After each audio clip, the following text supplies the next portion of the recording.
and Canada, welcome back to the 2025 World Series on Fox, presented by Capital One. The Rogers Center, ready for the kind of night they've waited 32 years to have again. They lead this best of 7, 3 games to 2. We're all set for Game 6.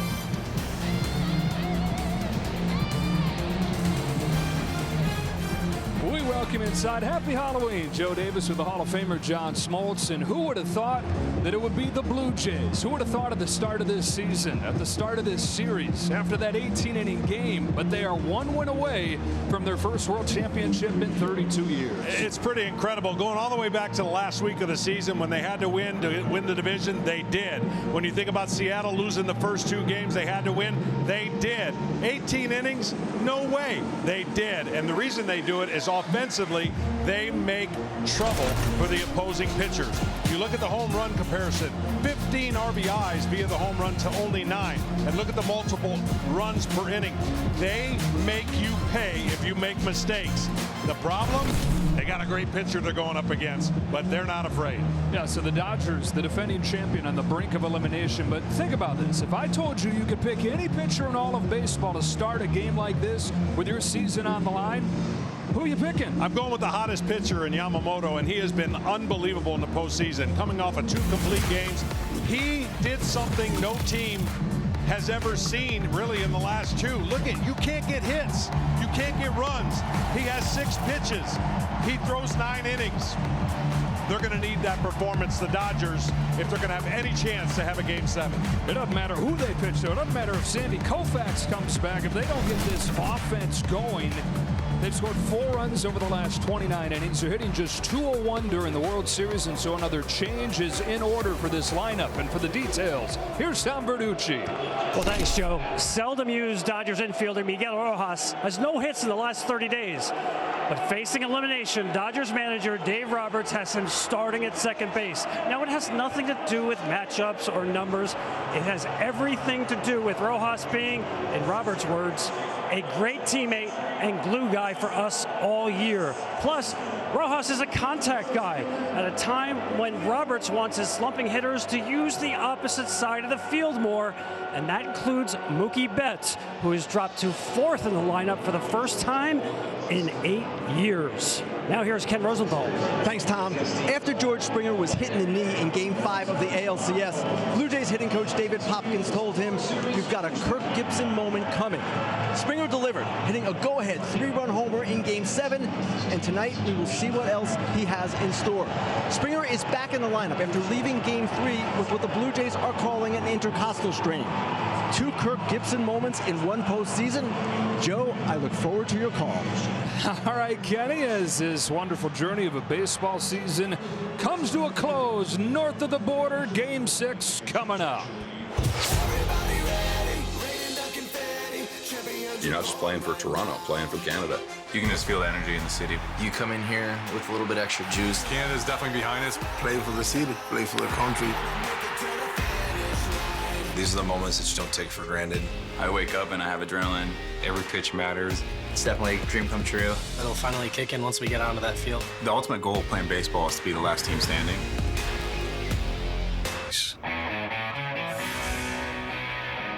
Calculate percentages. Play the odds. Does tonight produce a parade or a push? It's not luck that got you here.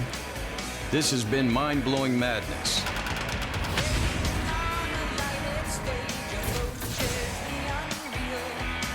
Just when you think you figured it out, boom. Boom, boom. It's pretty surreal how crazy the environment is. Seems like every game's close, every pitch matters. You know, these are the moments that you don't take for granted. It's what we live for, it's what we play for. Play for the city, play for the country. So, roll the dice. Deal. Swing and a miss, strike 3. Lights out swinging. Does this end in 6? Or roll again. Hit me. 7. This for certain, as it's always been. The American League, the National League, the World Series on Fox.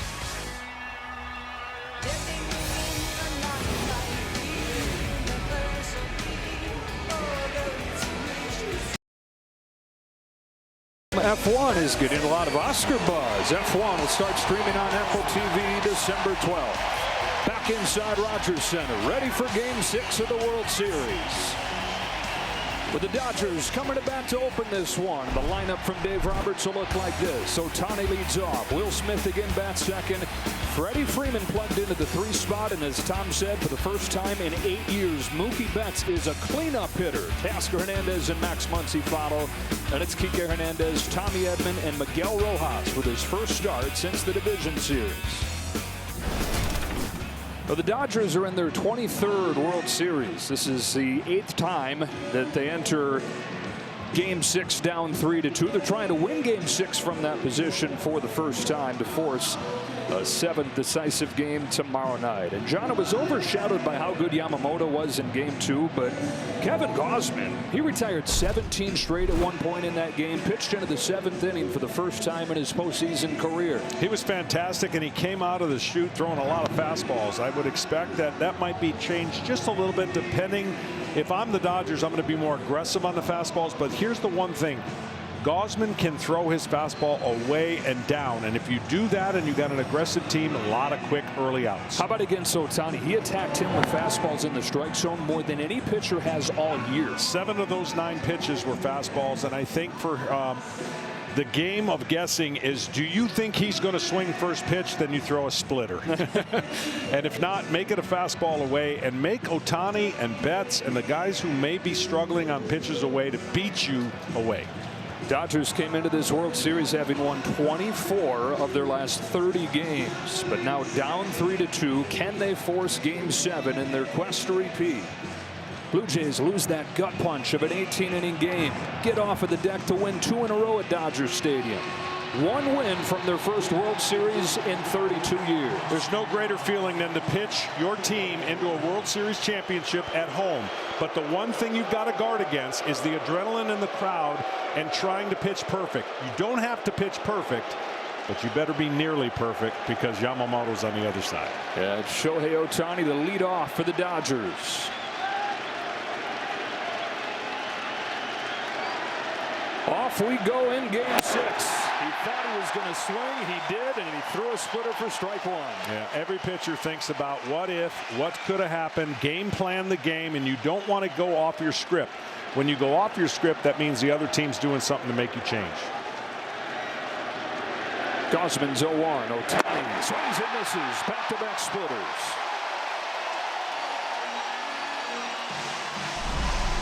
Two perfect pitches to start. And that pitch is nearly unhittable. I think only 1 hit he's given up in the World Series on this split finger. Only 2 all postseason. Opponents are 2 for 36 against it, and he gets misses on more than half of the swings. Career-making pitch for the 34-year-old who deals and throws a 3rd in a row. This time Ohtani lays off.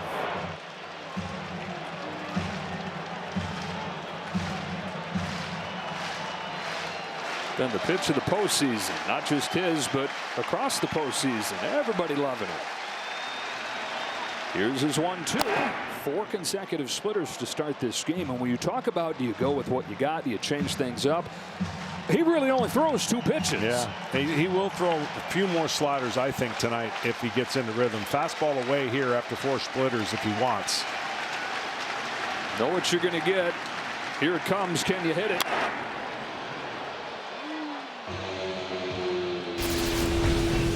This is the splitter that, it's given everybody a hard time. The Dodgers in this World Series 1 for 22 against splitters. And when he doesn't pull it and stays square over the middle, it drops straight down and they get a swing and miss. Here's a 2-2, and he strikes out Ohtani to start Game 6. So this is what I'm talking about when you stay on top of it and you don't pull it. It starts in the middle of the plate and just goes straight down. That is the perfect way to describe a splitter. It almost looks like a nasty 2-seam fastball. By pulling it, it means he's trying to get it to break more, and he pulls it into a lefty. It will not have the same effect than if he stays behind it and throws it right down the middle to fading away. 1 away, Will Smith.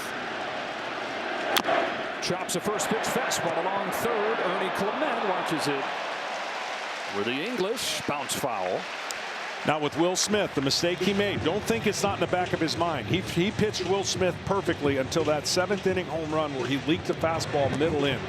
He will not. It's a mistake if you go in there. If you go in there, you have to go so far in and up just to get his attention so that you want to get him out of the way. Because it has been nothing but fastballs, and he had his way with that pitch prior to missing that one in the 7th inning.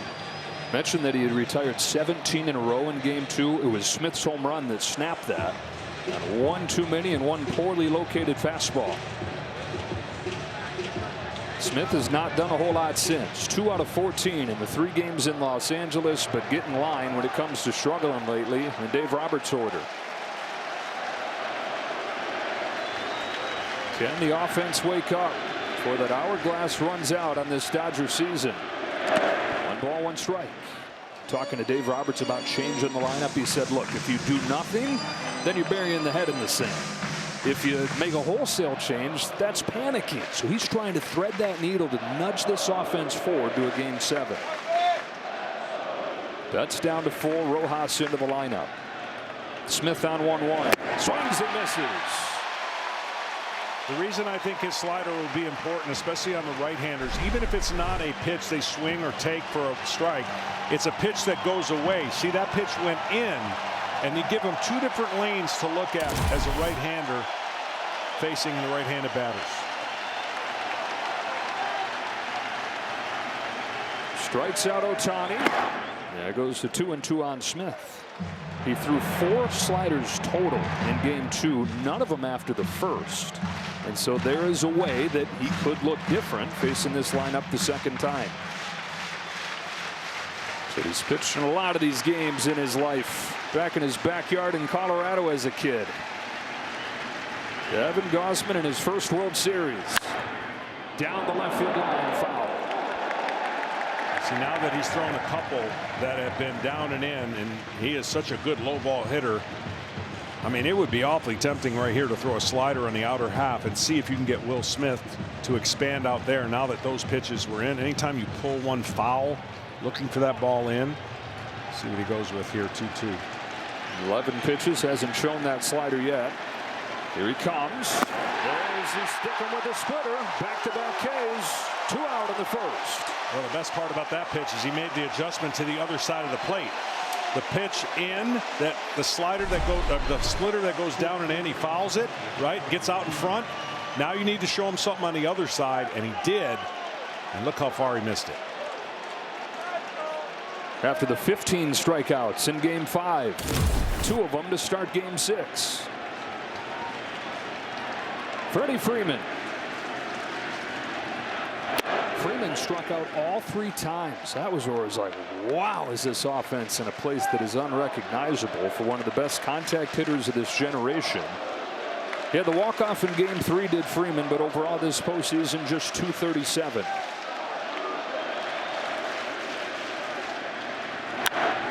One ball, 1 strike. In this situation here, I wonder if he's going to try to avoid throwing splits to Freddie. If you remember the last time he faced him, he had battled the at-bat and hooked a split down the line for a 2-out double, which eventually got a run by Will Smith, a base hit. So see if he stays firm. Fastballs. And he went right back to the split. And he's got it working, doesn't he? Sure does. It's coming out of his hand nice.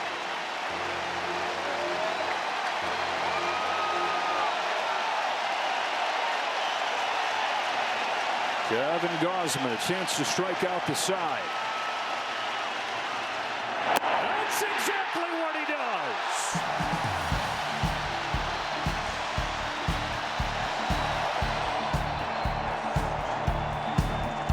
In Game 6, shockingly, George Springer is back in there. Lucas and Guerrero hit 2 and 3. Bichette, Varsho, and the catcher Kirk through the heart of the lineup.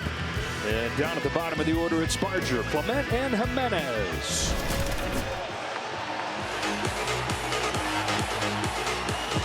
Unreal. Leading off the bottom of the first inning for the Blue Jays, designated hitter number 4, George Springer.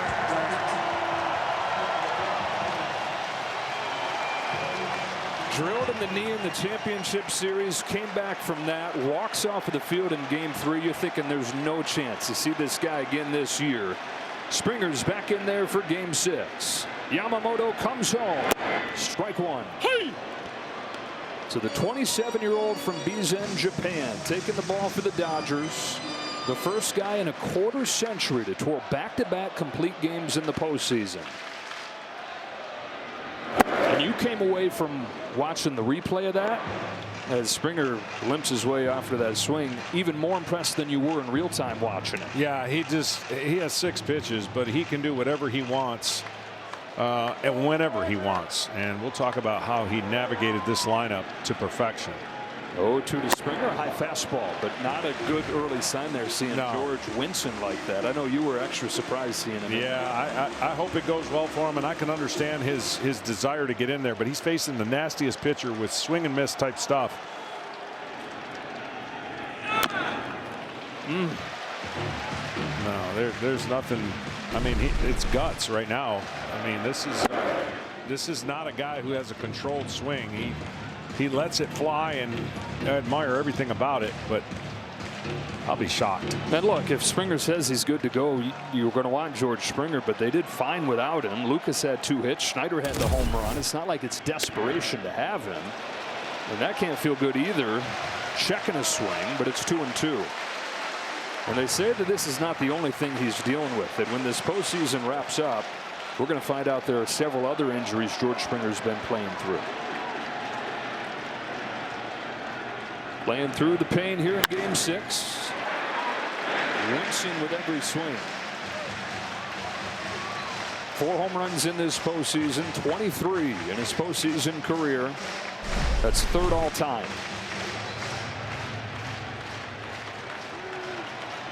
'36-year-old in his 12th year. Reaches out, rolls it to short, and Mookie Betts. One away.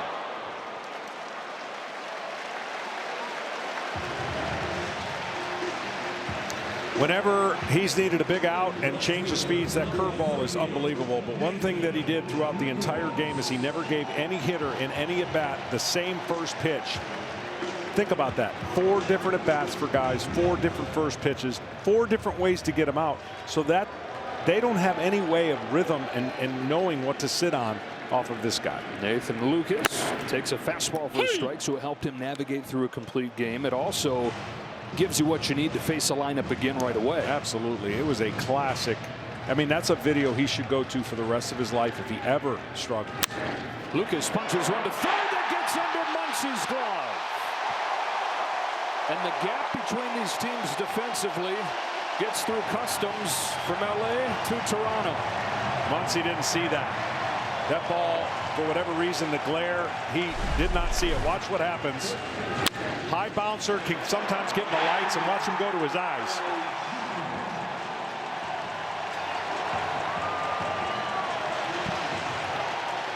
We talked about the big innings and the big swings from the Blue Jays being the advantage, but the little things stacking up in their edge.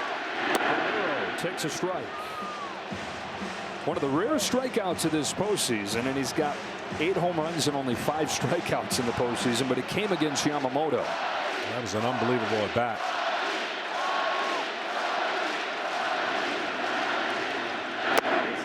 Bunch of splitters and then finished him with a curve in that instance, and that was a big spot. It was 1st and 3rd in the 1st inning with 1 away. Yeah, it's almost a guarantee that he's going to drive the run in. Right. It was the best chance they'd have. Yamamoto would retire the last 20 that he faced. Here's 1-1. Ground ball to 3rd. Muncy with another chance. This time he starts a double play. Inning in the books in game 6. Dodgers and Blue Jays scoreless.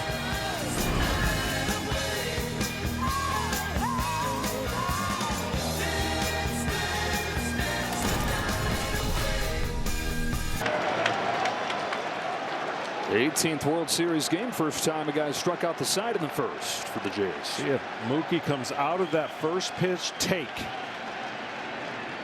He does. It's only the 2nd time, John, in 16 games this postseason he's swung at the first pitch of his first at bat. He had to do something different. The narrative, and I know he's in a different batting order, and the narrative was he was taking pitches, getting in a hole. 0-1 turns into 0-2, and the next thing you know, you struggle.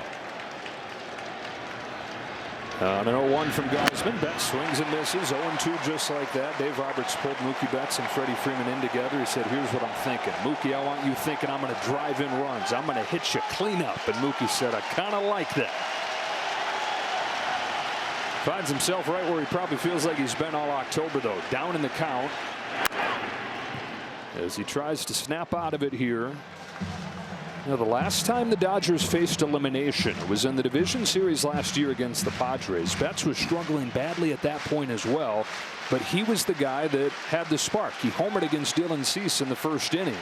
Dodgers went on to win that game and, of course, win the whole thing.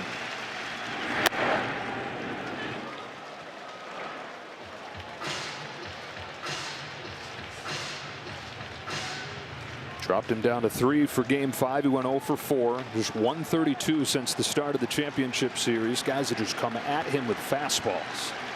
Gausman on 1-2 does the same, and it's fouled back.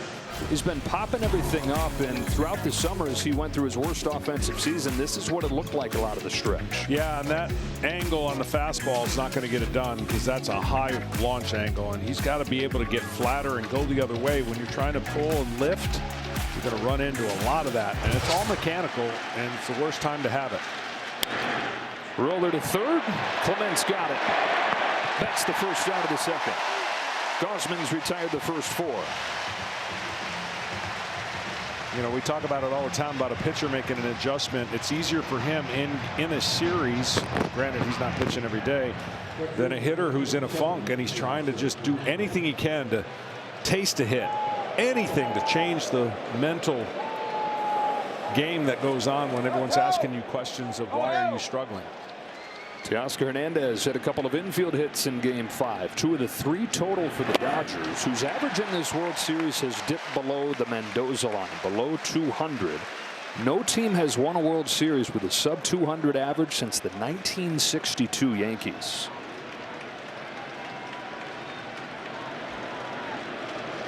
Gausman abused Hernandez with splitters when he faced him in Game 2. Ahead of him 0-2. Broken record saying that. It's a total reversal, and you know what? That's what sometimes you get to sense that the other team's going to start chasing your fastball and be aggressive. So what has he done in this game? Splitter, splitter, splitter, and a good one.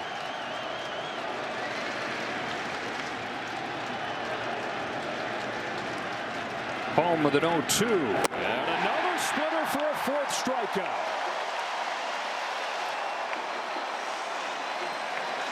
In this game, nobody on the Dodgers has the ability or willingness to move up in the box. And by moving up in the box, you're going to catch that splitter at a higher spot in the strike zone. But everyone is always used to just digging in their spot. No change in swings. And when a guy is on, you're going to see the evidence of it. Max Muncy, 4 for 32 since the start of the championship series. One of those 4 hits, though, was a home run against Kevin Gausman. You think this could be a key guy for the Dodgers tonight? I do. He has had success, and when you've hit 4 home runs, you just see a ball different. You have confidence when you go to the plate.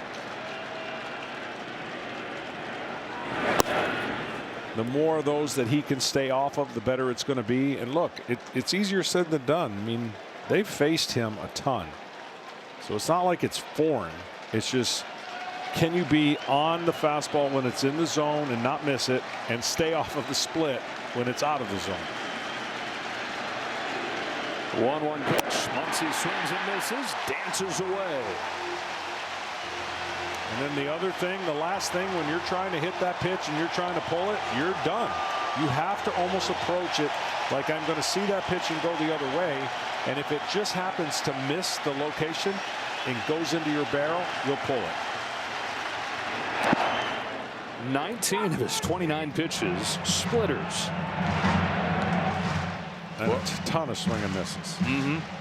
Already almost as many as he had the entire start in Game 2. And again, that was a good one. He went into the 7th. And suffered the tough luck loss. Yamamoto on the other side. There's 2-2 to Muncy. Fouled off.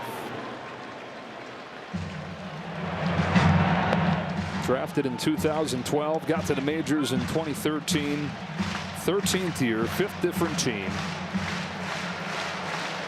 And his first World Series. Another 2-2 to Max Muncy. And he's worked it full. And there's the one he pulled. To make the adjustment, stay over the ball, start it in the middle of the plate, and let that splitter do its dance down instead of down and in to a lefty. First 3-ball count of the day. Dodgers much more aggressive. He finished him off anyways, and he's got 5 strikeouts with that butterfly of a pitch.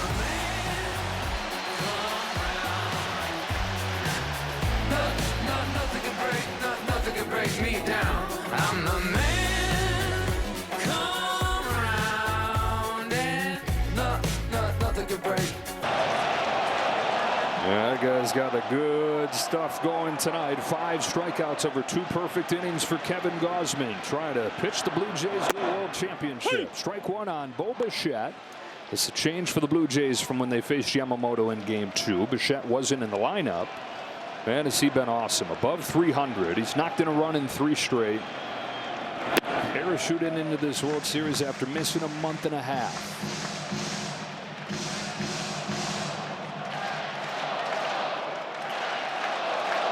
Let's go Bo chants. What could be his final games in a Blue Jays uniform. Free agent at the end of the year. So that was part of the motivation beyond the obvious of getting back to help win a World Series. He wanted one last run in that Blue Jays uniform at the very least. He's down on strikes, and Yamamoto's got his first K.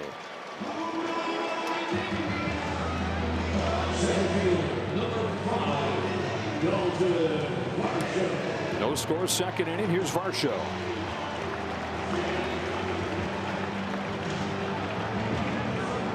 Home run in Game 1, had a triple in Game 5. He's been a centerpiece of this excellent Blue Jays defense in center field. Takes a first pitch curve. Yamamoto's been in this position before.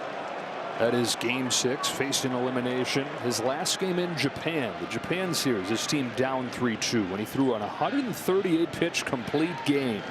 Set a Japan series record, struck out 14.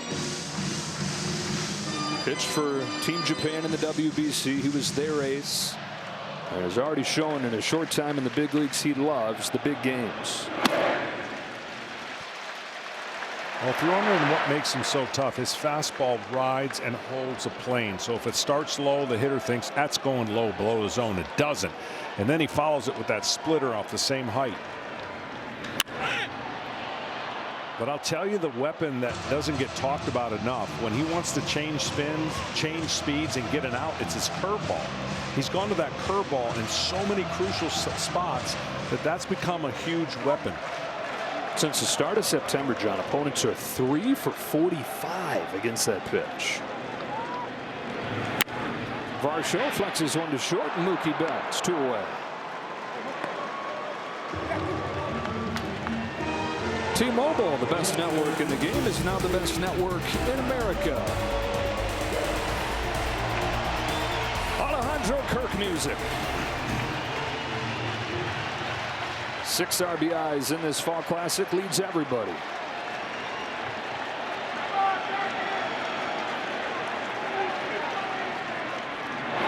There's that curve. Hey!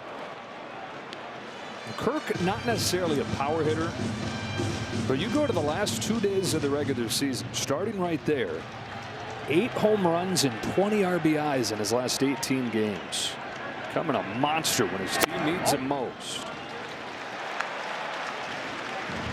He has this approach of momentum towards the ball. You'll see him step and then move his body towards the ball and then find the ball with the barrel. So he's not looking to launch, he's looking to hit line drives.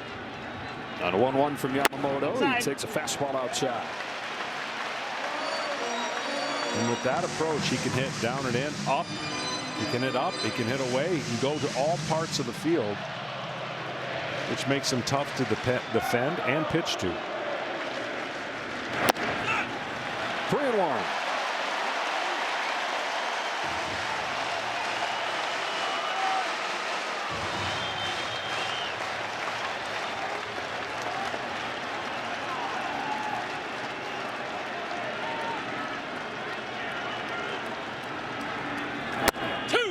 Takes a fastball for a strike. That is an area where Yamamoto could pull a lever to be a lot different from the first time he faced him. A season low number of fastballs used. He was below 30%.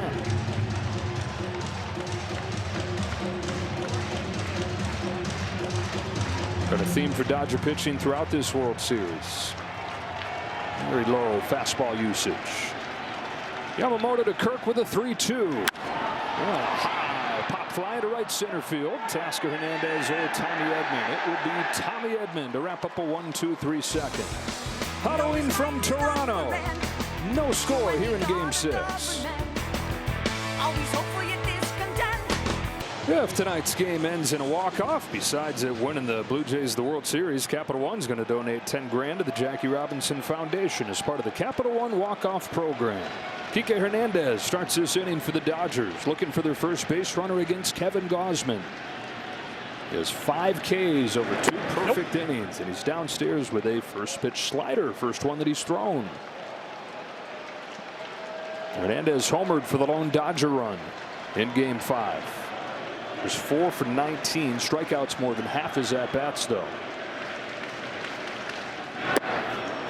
Hey! One thing about this performance that I like so far, and he's literally approaching each inning like the 9th inning. Like, he's not getting any quick outs. He's striking everybody out. He's pitching each batter as if it might be his last. Now, that's an unbelievable approach, because there's no tomorrow, right, for him. So he's not worried about pitch counts. But at some point in this game, he's going to have to get some outs other than strikeouts. That's already his 12th swing and miss on a splitter. It's his 13th swing and miss total. He's already exceeded his total from Game 2. He's home with a 1-2. John Schneider has told us he knows Kevin Gausman, the way that he tracks as it gets deeper into games how much he has left. It's the swing and miss stuff. And I mean, we've been here this whole postseason. Yeah. It's not been anything close to this. His best form when he would pick to have it. His 2-2. Strike throw to the outside corner. Adam Hamari gives him an inch there.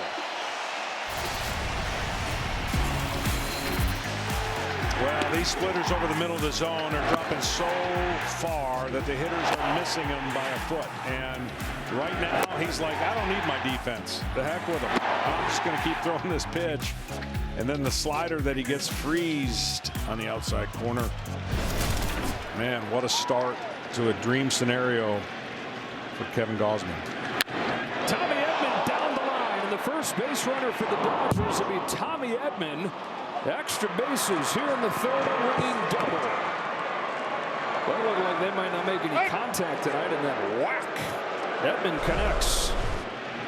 Well, Edman said the heck with it. I want to see first pitch fastball and swing. And it almost caught Guerrero by surprise. That ball was hit so firm. Looked like he did not get to the peak of his jump in time. And so the guy that Dave Roberts plugs into the lineup finds himself up there with a man in scoring position. Rojas swings and misses.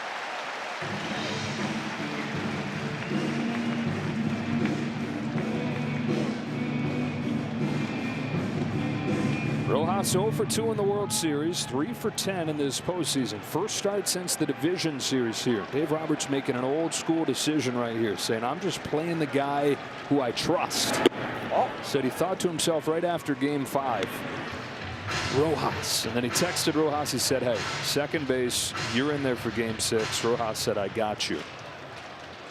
Said he's a great teammate. He's been a glue guy. He's had big hits for him all year. It gives him a bat to ball dimension they've been lacking. Fights this one off, and he's down 1-2. Wow. I mean, that was almost in his belt. Ooh. Get off me ball. Higher than the belt and higher than his hands, fortunately for him. Ohtani waits on deck. Rojas on this 1-2. Lays off, and the count evens up.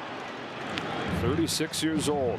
And for a lot of this season, Just a role player, leader behind the scenes, getting his shot.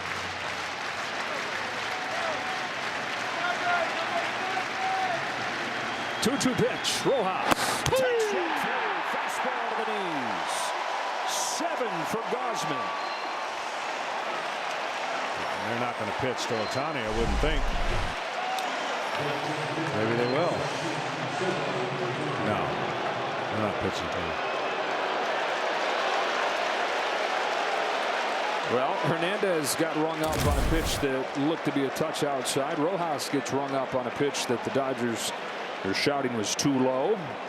Too close to take, though, and 7 strikeouts over 2 2/3 for a guy who is not a high strikeout pitcher, but pouring it all out there. So first and second, and it's up to Will Smith. Dodgers do not have a hit with a runner in scoring position since the 5th inning of Game 3. Is it Smith? Outside. He was the guy that got him going against Gausman in Game 2.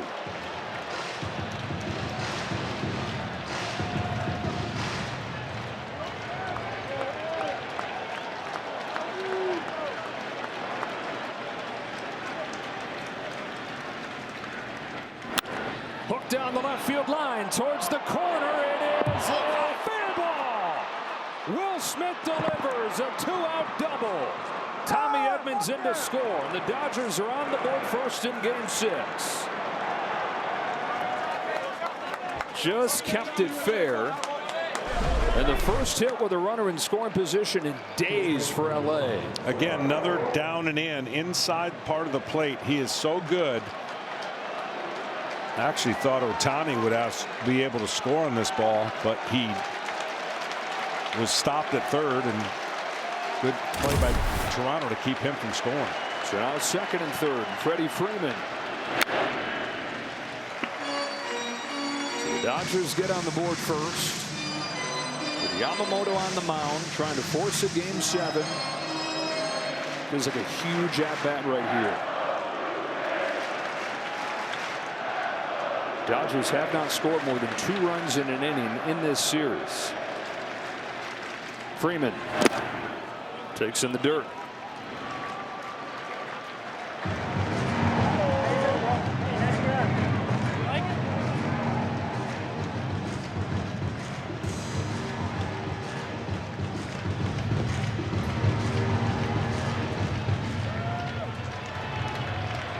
Kevin Gausman retired the first 7 that he faced. 2 out of the last 4 hitters have doubled. Here's his 1-1. Freeman takes inside ball 2. Mookie Betts on deck.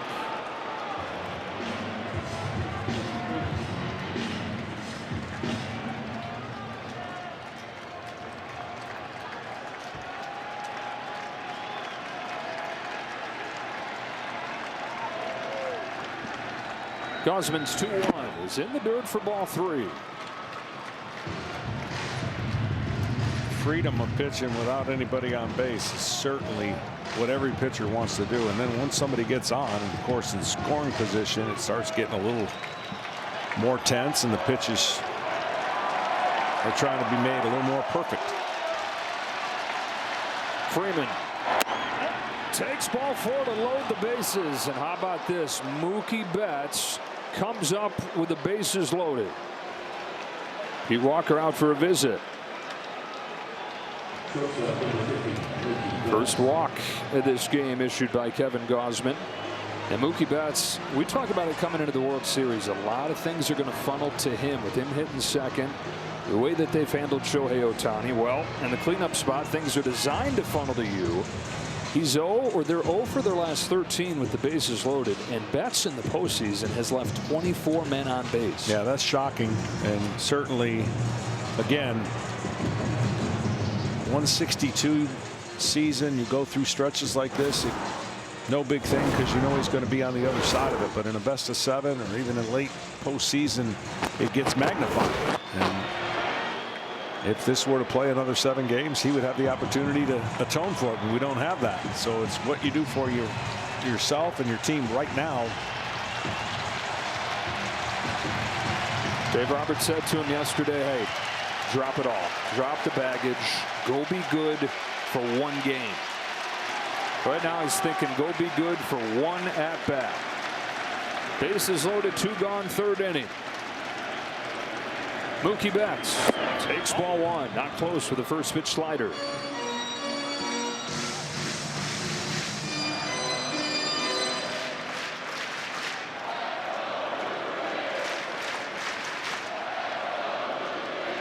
Three-time champion, former MVP. Betts takes a strike.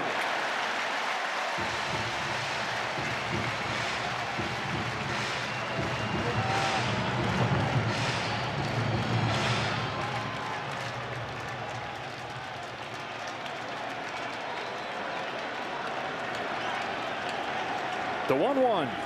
Swing and a miss. He speeded a fastball by. In the middle of the plate, but because of the splitters with the first 2 pitches, you see how off balance Mookie was late.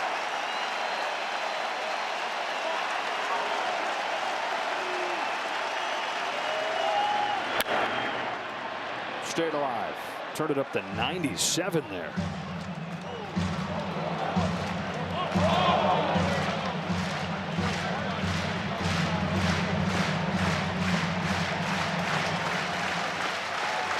Running the bank on the Will Smith double.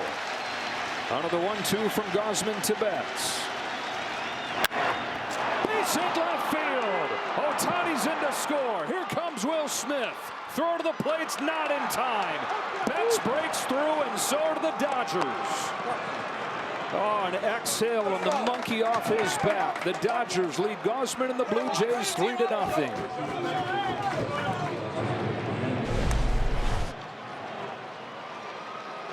Big hit and a pitch in the wrong location. And this is kind of what I was talking about. All of the swing and misses and the efforts to get what looked like 3 perfect innings.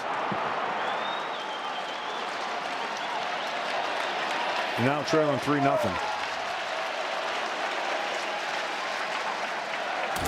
Little box out there from Ohtani.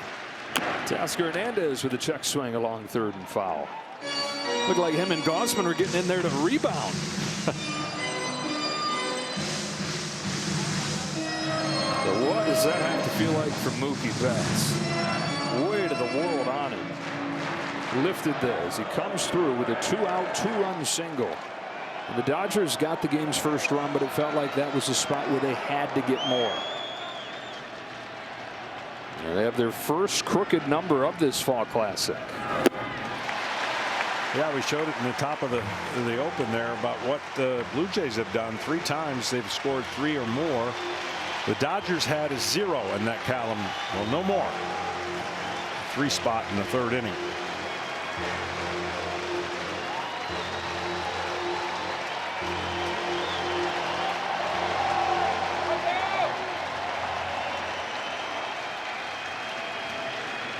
Two on, 2 out.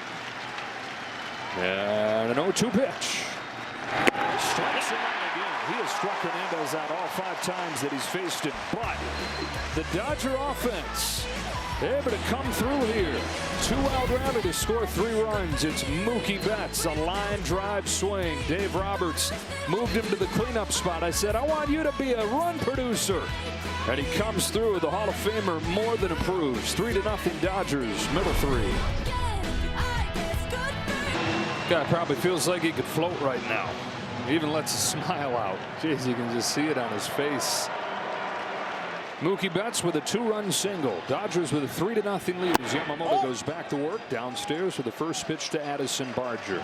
Here, John, is where there's just no breaks in this lineup. You're down to 7, 8, and 9, and you're facing a guy who's hitting above 400 over his last 10 games. And then you got Ernie Clement, who's got an 11-game hitting streak. Hey!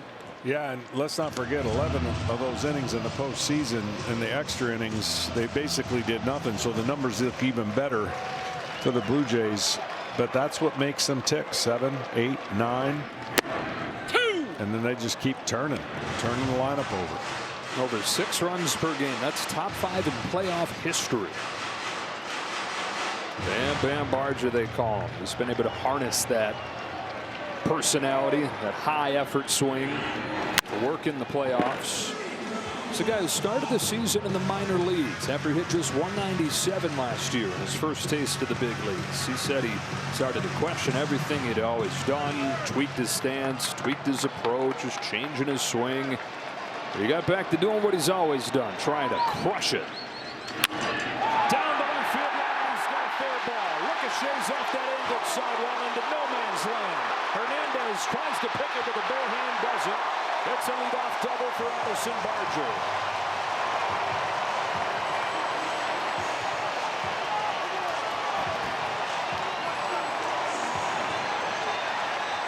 Actually, that was a great pitch and just a better job hitting. After a slow curveball, he beats him with the fastball, but just inside the line. Fastball up, he goes with it, keeps his head down, takes a while to recognize where that ball is. And then this is an important run for the Blue Jays against a pitcher who doesn't give up many. They've got to crawl their way back into the game. Ernie Clark, 8-hitter for the Jays, hitting .391 in these playoffs.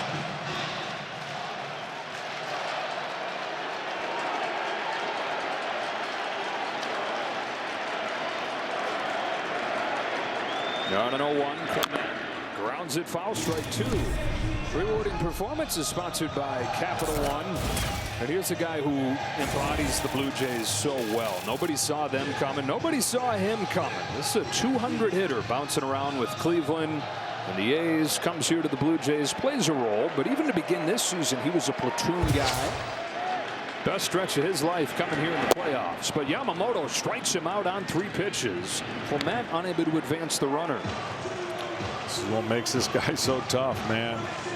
That was a 92-mile-an-hour splitter that just on the outside part of the plate. He's thrown that splitter more than ever in the 2 complete games here in the postseason. Milwaukee went 0 for 12 against it. The Jays went 0 for 6. Andrés Giménez takes high. Giménez out of the 9 spot. 11 runs batted in the World Series or in the postseason. That's 3rd on the team. Only Kirk and Guerrero more.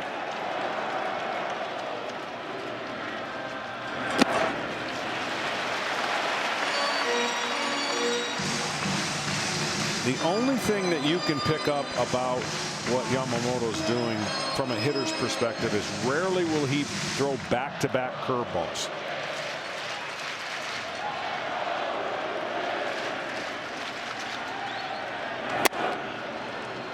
And those are 2 splitters in a row. One that he took for a ball and one that just, again, eats up on the inside part of the plate.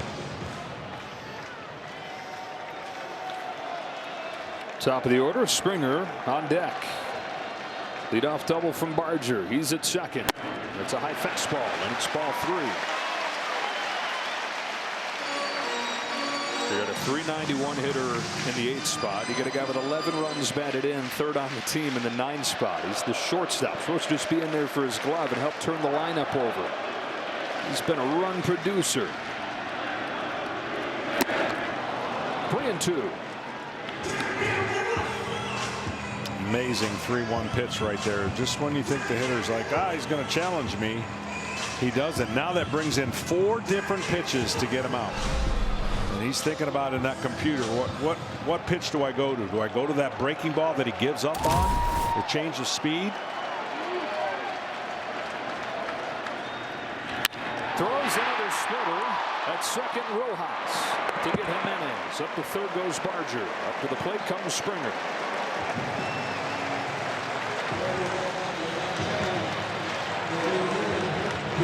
Well, Springer looked clearly diminished his first time up. Grounded to short. Winced on every swing. Coming off that side injury.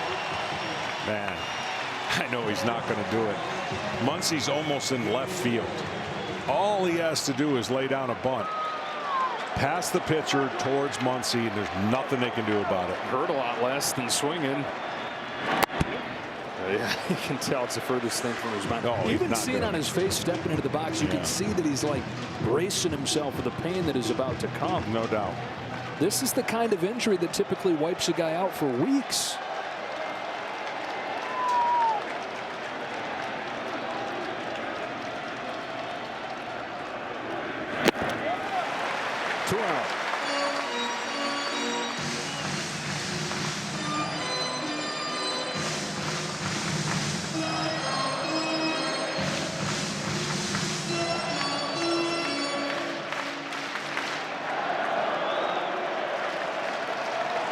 Dodgers get 3 in the top of the 3rd. Jays trying to answer back. Barger at 3rd, 2 out, 2-0. Checked, ball through. And he can't afford to check swing. You see him right there, and watch this. He just right away grimaces. That might hurt even more than it the does. swing. I mean,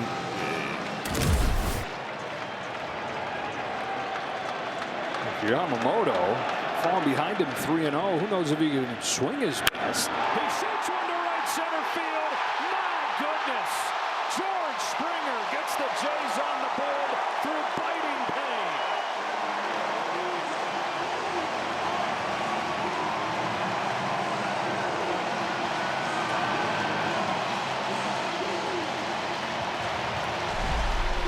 he's got so much adrenaline trying to muster up, and when you make contact, it's a lot better than when you swing and miss. And 3-0, he sold out. That's a huge run for the Blue Jays, and a validation for Springer. Both teams breaking through here in the 3rd. Tying run to the plate, Nathan Lucas scrapes it off of the deck foul. They changed his play in the 1st inning. His batted ball in the 1st inning to an Aaron Muncy. I don't know how it initially was ruled a hit in the first place, but it is now an E5. And so Lucas still trying to extend his 12-game on-base streak.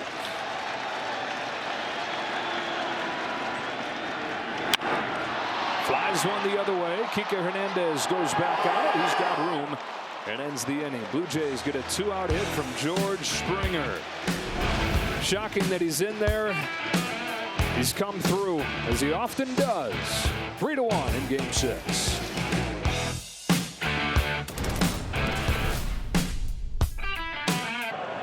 Welcome back to Toronto with Dodgers manager Dave Roberts. You told us you really liked Mookie Betts' batting practice yesterday.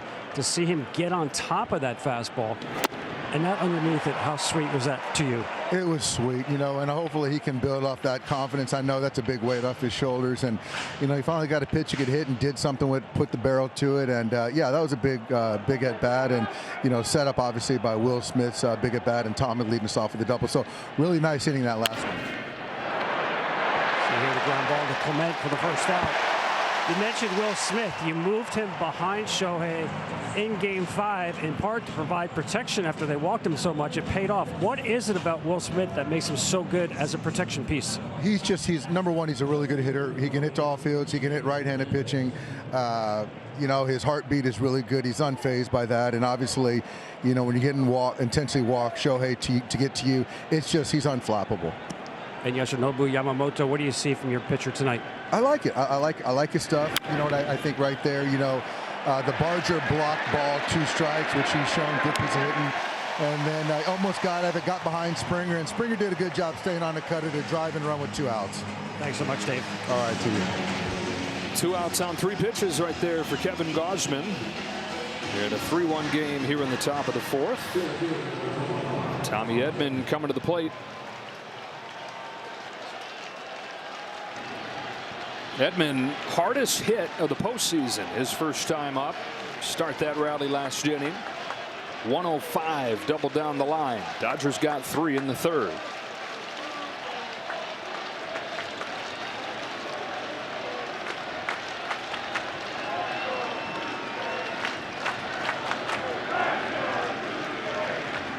By the way, I'm going to make this quick because I get mad if I linger, but we want to say we love you, Pete Macheska. 22nd and final World Series. He's so thrilled we're doing this, as you can see. Yes, sir. Legend right there. We love you, buddy. Get back to the game, he's saying. Pause, go. Ball and a strike on Tommy Edman.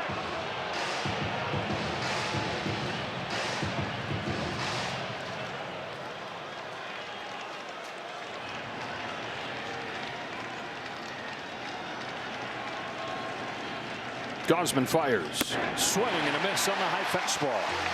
See, this inning will serve Kevin Gausman well because there'll be a low pitch inning and he didn't have to strike out the side. I mean, it's a dream to strike out as many as he did, but he ran into that inning, got out of the stretch, and 3 runs later, you're like, what happened?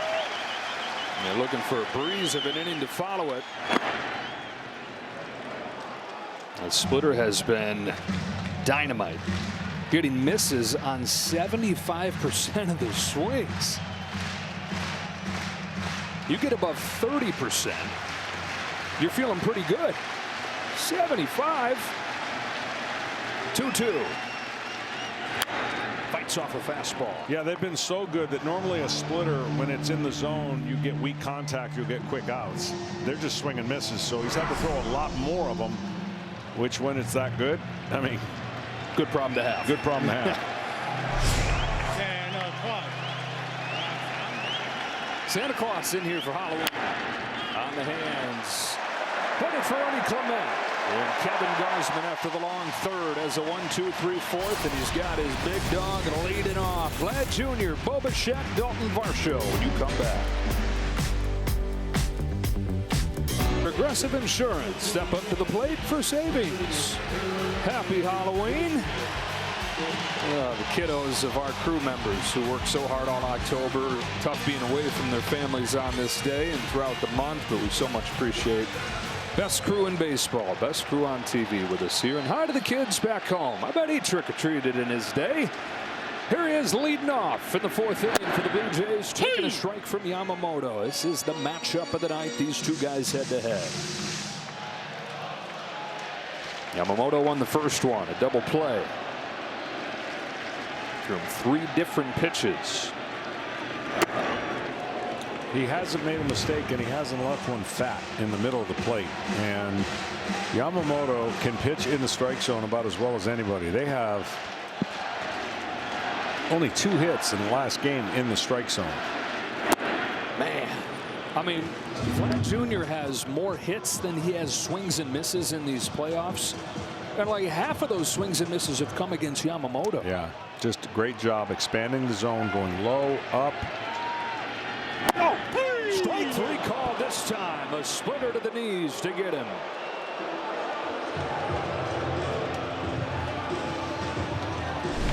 His splitter is firm and has the tilt that will drive a hitter crazy, whereas the splitter of Gausman is more north to south with a lot more break and change of speeds.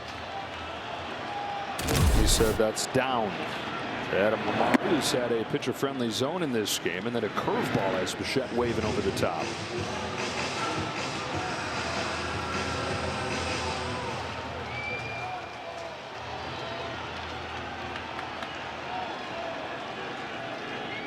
Only Skeens a better ERA in the National League this year, and Yamamoto's gone to another level in the playoffs with a 1.57 postseason ERA. And he set it off at the top. If you could have your pick of any pitcher in baseball to start this game, this is probably the guy you're choosing. Bichette goes down the left field line with a base hit. On that bad knee, he settles for the single.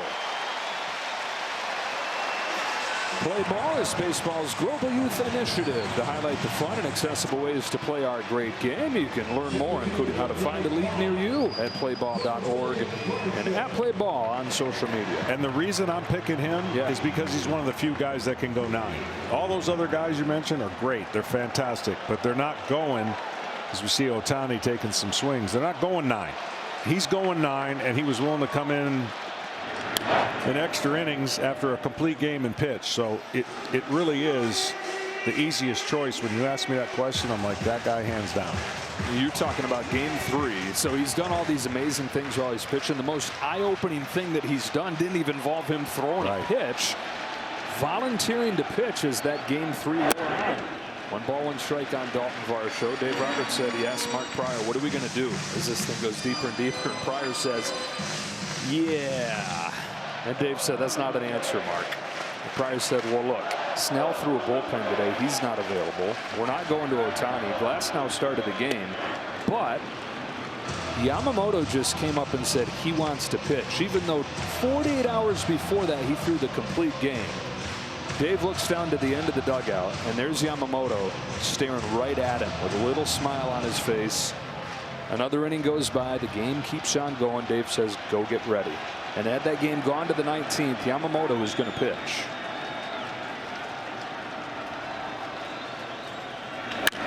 Kershaw chops it to second. Rojas to second one. Over to first. The second double play of the game for Yamamoto.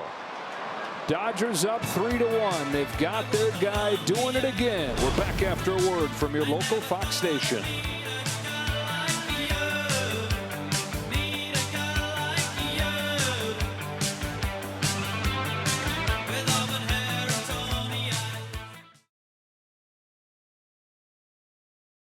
It is 3-1 Dodgers.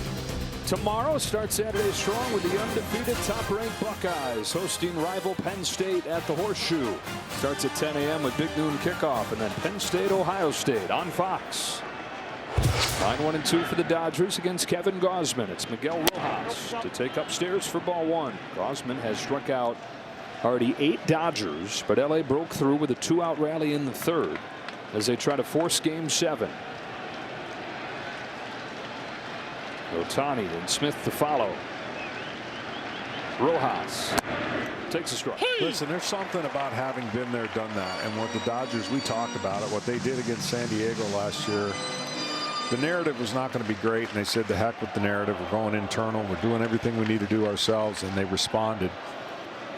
And they look like they're trying to do the same thing here. Near to right field for Barger.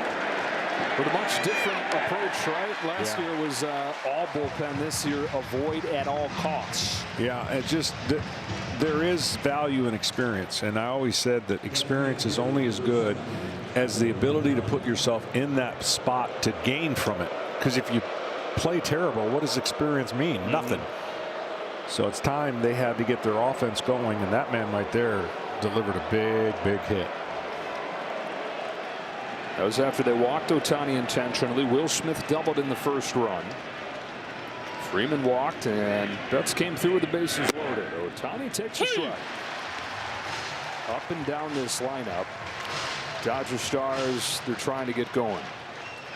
Ohtani, it's skewed by 2 otherworldly games. The 3 home runs in the last game of the championship series, reaching 9 times in Game 3 here. Outside of that, and again, I know, okay, look, 2 of the greatest games of all time, and I'm going to say outside of that, but you're expecting more. Well, look, sometimes when you walk somebody 5 times, which rarely happens, you get him out of rhythm. He's not swinging the bat the rest of the night. And you get a little in between, like, hey, they're not pitching to me, so I'm just going to look for one particular pitch. And then all of a sudden, when they do pitch to you, now he did hit a rocket after that game that it was an out. His inability to go the other way has allowed pitchers to be vulnerable. He's vulnerable now. He's not vulnerable when he stays to the middle part of the park when they're pitching him away to left field. We've seen him do that 1 game all postseason. That was Game 3. Opposite field homer, opposite field double. 0 for 8 since the record-setting Game 3.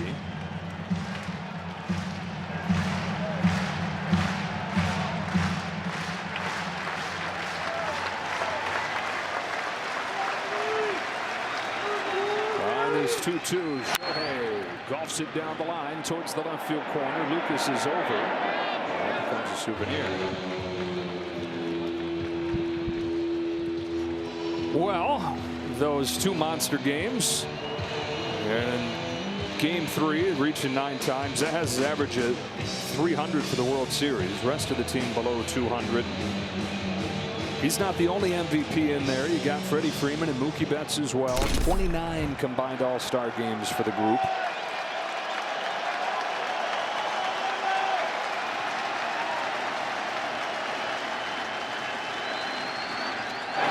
They're the first defending champ to make it back to the World Series since the Phillies in 2009. So it doesn't happen often, but when it does, often it's the offense that keeps a team from repeating. Yankees won 3 in a row, but then it was the offense that fell flat in 2001. They only scored 2 runs a game against those great Arizona staffs. And some pain after that foul ball. Your Braves teams went crazy and then just disappeared. 48-2. That was the 5-game spread that we scored 48 runs, gave up 2, and then kind of didn't happen after that. But that's the beauty of this game. You just never know. If you execute They're always going to be there.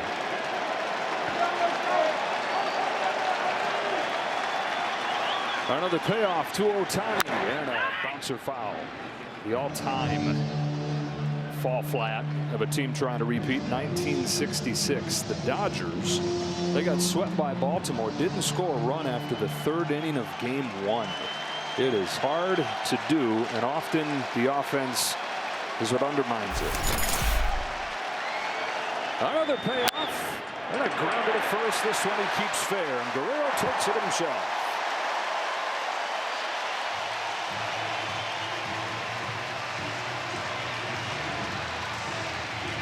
2 outs, bases empty. Will Smith. Quiet killer. Hidden between those MVPs. Got to Gausman in game 2. Got the Dodgers on the board here in game 6.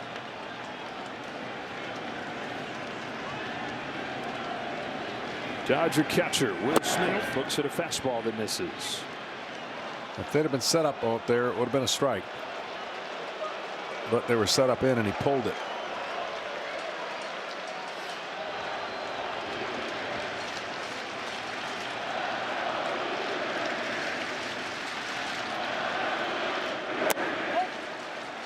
Two and 0.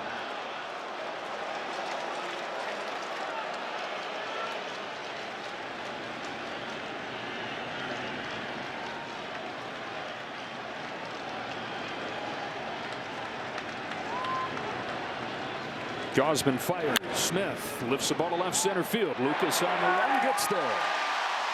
7 in a row retired by Kevin Gausman. He'll get rid of that gum, and we're halfway home in game 6. In Toronto with Blue Jays manager John Schneider. John, Yoshinobu Yamamoto, you got 1 off him. How do you get more? You got to just keep, pecking away at him. It's commanding the ball like he normally does. You got to get some guys on. You got to look to do some slug too, I think. But you got to just keep on doing your thing. Wait for a mistake and not miss it. Kevin Gausman, last start of the season, he's at 82 pitches. How long can you ride him? Man, as long as he's good, he's at least got another one at the very least. But Kev's our guy, and if he's making pitches, you feel really good about him out there. I think he's gonna, he knows this is his last start. He's gonna definitely empty the tank. George Springer, RBI single. John, how is he doing this? Georgie's tough, man. I mean, he's been in this situation. He understands kind of this time of year and what you need to do. No one's feeling great. So at bat quality is there. It doesn't look the prettiest every single pitch, but Georgie's just the definition of a gamer, and hopefully comes up in a big spot again. John, thanks a lot. Joe, back to you. All right, guys. Alejandro Kirk leading off this 5th for the Blue Jays. 1 ball and 2 strikes. 2 hits in this game against Yamamoto. Produced the run in the 3rd inning. Barger doubled. Springer singled. Yamamoto's used a couple double play balls over the first 4. That's a part of his game that improved from last year. The biggest increase in ground ball rate of any pitcher in the league.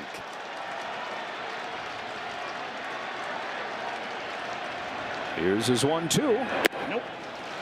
That balance you see right there, that pause, you have to be so not only strong, but mechanically good to gather yourself to deliver those different pitches. And that's the timing of the hitter.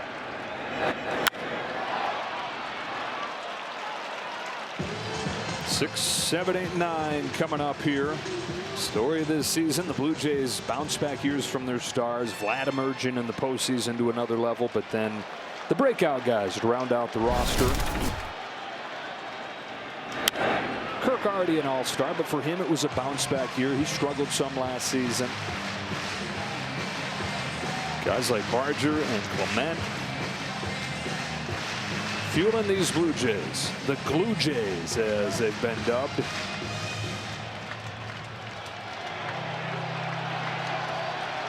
Eighth pitch of this at bat, leading off the 5th. There'll be a 9th. The other thing they have to do when you're thinking about, okay, winning this game, they got to knock Yamamoto out of the game. And the only way to do that is get the pitch count up and obviously create some stress and force a decision by Dave Roberts. Got him. Tied him up with that splitter for strike 3, but it took him 9 pitches. 1 gone in the 5th.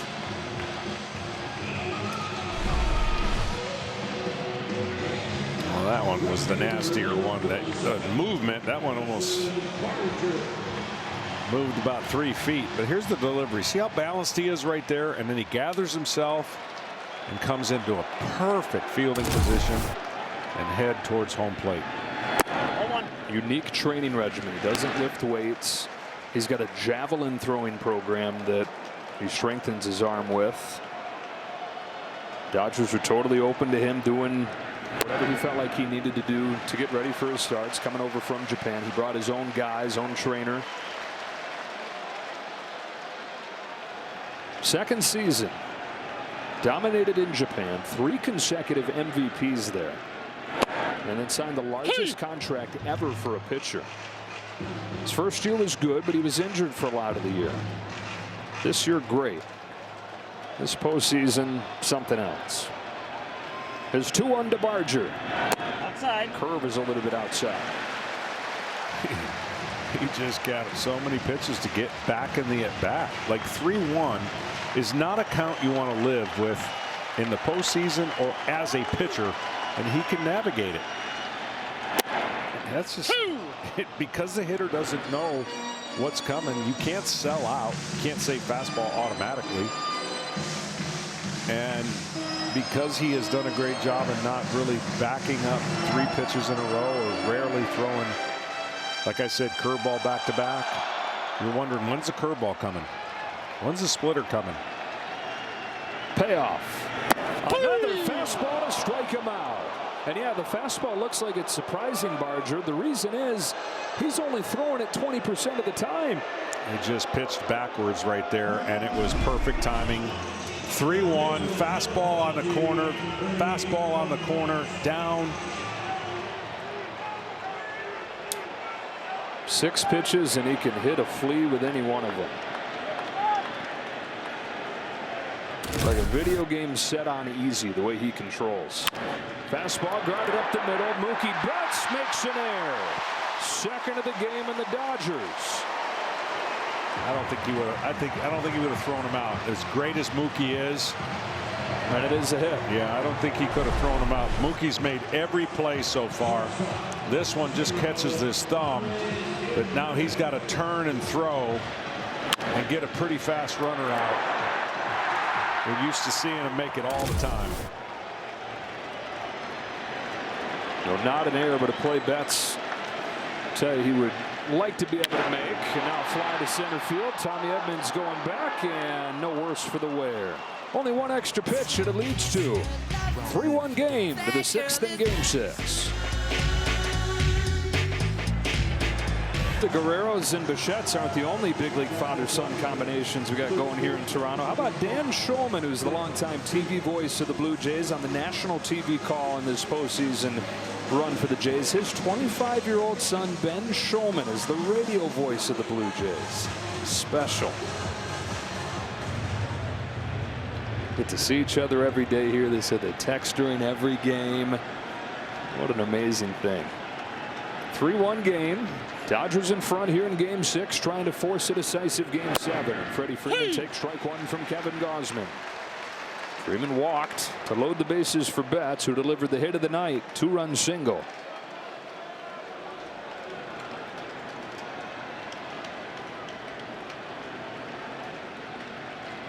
Freeman on an 0-1.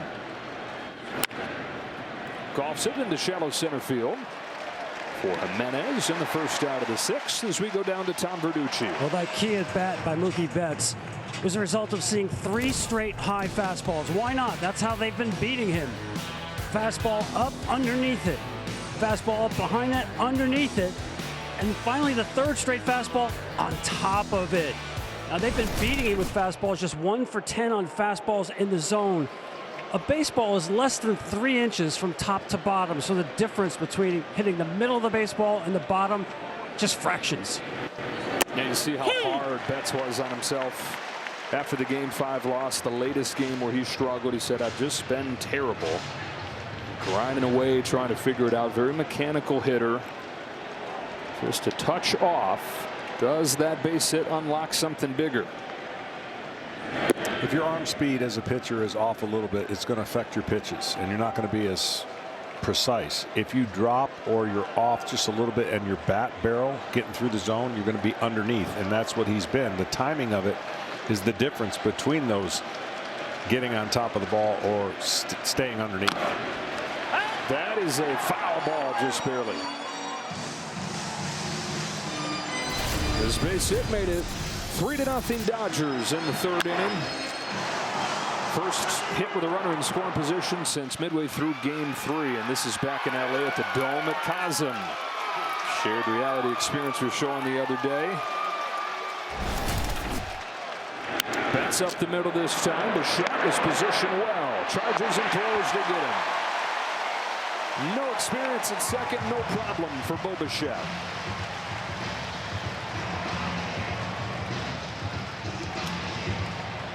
Teoscar Hernandez has had no chance against Kevin Gausman in these 2 games.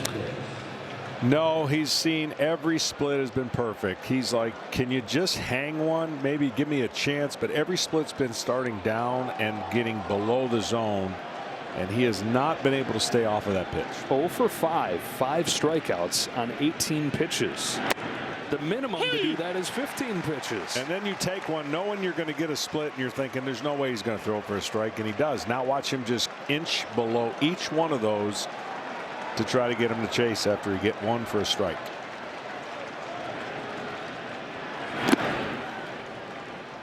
It's a slider. The count evens up.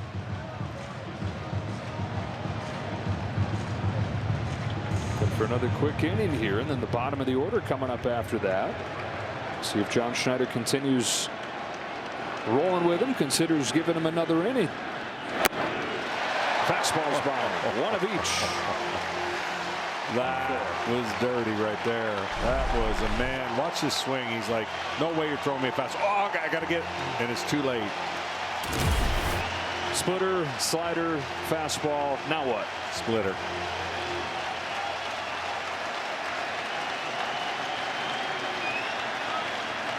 Doing his old teammate dirty. That slider, and it's 2-2. Kevin Gausman's got to think, man, every game has been carbon copy. No runs, tight game, couple mistakes, and he's been on the short end of the stick. He has not really gotten many runs in this postseason, or this World Series for sure. Fires 2-2. Hernandez digs out a splitter, rolls it to short. Jimenez to first, and a 1-2-3-6. Top of the order for the Blue Jays coming up. It's Springer to lead things off against Yoshinobu Yamamoto. Rolling again for the Dodgers as they try to force Game 7.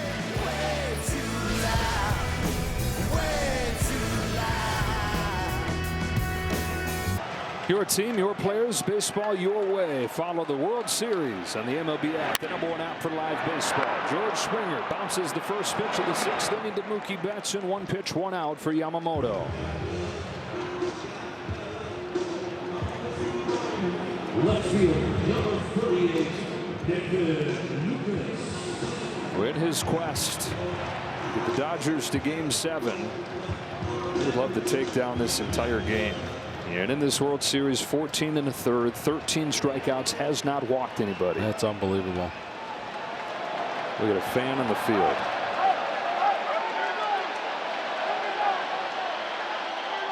Security ready to deck him.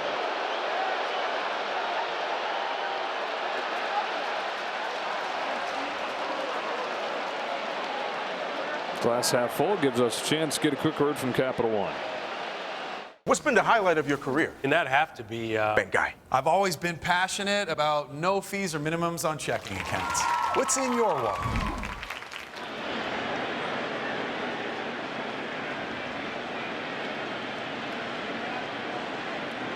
Nathan Lucas gets ready to bat. Annie Murphy is here.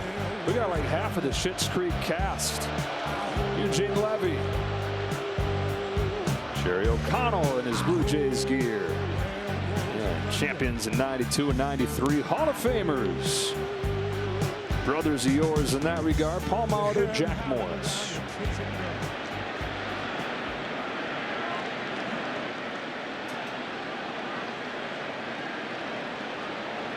As Yamamoto gets ready to go back to work. Got college football coming up tomorrow. Big noon Saturday. Jeremiah Smith leading top-ranked Ohio State against Penn State at the Horseshoe, and then at 3:30 Eastern, a Big 12 battle. Texas Tech up to 13, taking on K-State, all starting with big noon Saturday. All right, back to baseball. Nathan Lucas 0 for 2 in this ball game.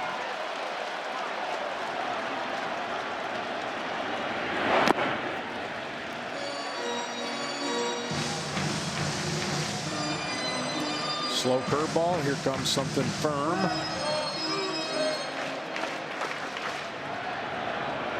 Hey, he backed it up for the first time. That would have been the hitter doing the same thing. I'd have taken it. So now there is nothing you can count on. That was like the one little tell. But if you got a curveball, you knew you'd get something else after that. It's one thing to have 6 pitches and be unpredictable, but you pair that with the way he commands them. Yeah. And this is what you get. Absolute dominance on the biggest stage. 2-1.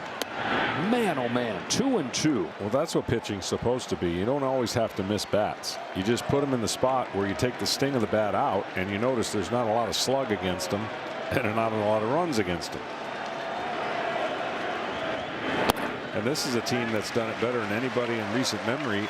Collectively through the postseason, they have just always been an inning away from a 3-run potential inning. And against this guy, only 2 runs. Lucas trying to coax the first walk out of him. Instead, a fly to center field. Routine for Tommy Edman, getting his first start of the postseason out there. Has not really been tested on that sore ankle. 2 out, and up comes Vlad Jr.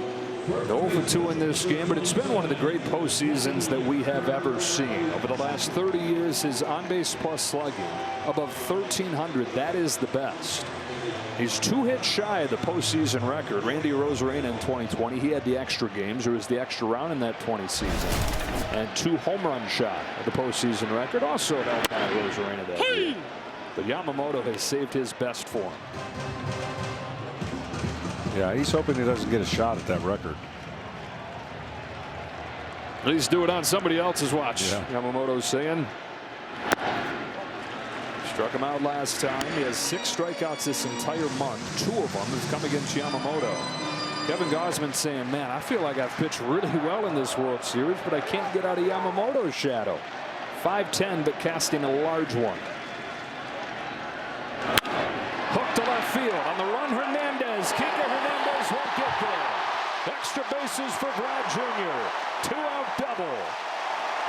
What a month. What a player. He's strong enough, even though he's going to one-hand this, he stays back on the curveball, and he can hit this. Look at that. One hand, but he stays back so that the barrel of the bat still has enough oomph to smoke this down the left field line, hook it away from Hernandez.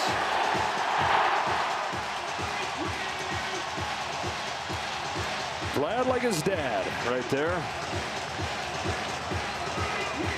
Vlad said at the start of the postseason he wanted to win a World Series and then give the ring to his dad.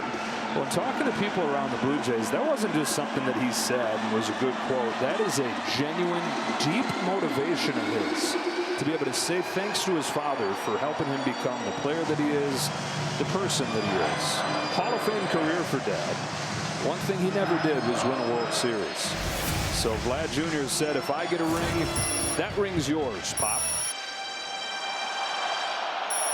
Well above 300 in his career. 9-time All-Star. Played in 1 World Series, but it was towards the end of his career in Texas. And they fell short. His boys led the Blue Jays to their first World Series appearance in 32 years. And his boys' best buddies coming up here with a chance to draw the Blue Jays closer.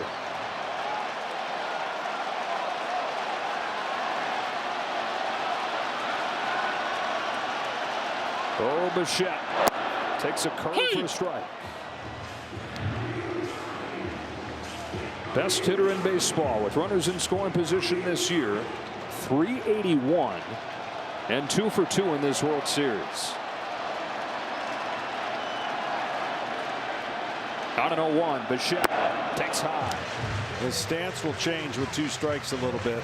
He likes to be aggressive early, and then with 2 strikes, he'll spread out and try to hunt the baseball a little bit more. But looking to do damage early before he gets 2 strikes. Tying run at the plate, bottom of the 6th, 1-1, very high.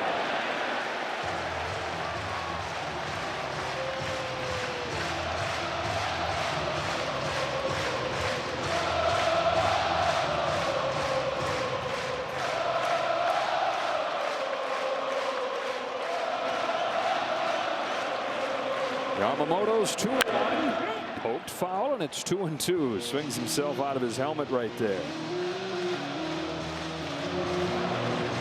Signed Vlad Jr. in 2015, drafted Bo Bichette in 2016, linked at the hip every step of the way, getting to the big leagues a month apart in 2019, and representing excitement, representing hope for the Blue Jays. Nothing but postseason failure prior to this year. 6 games, all losses.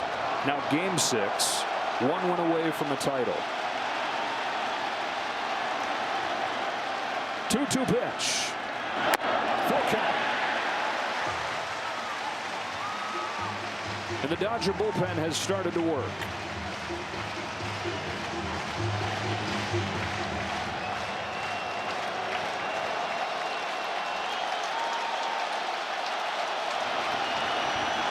The payoff pitch.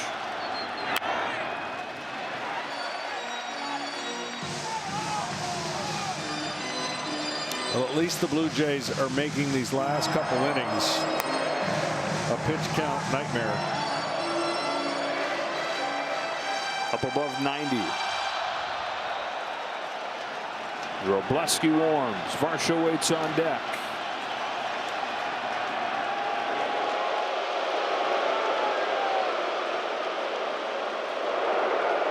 Farling's ready for the Blue Jays.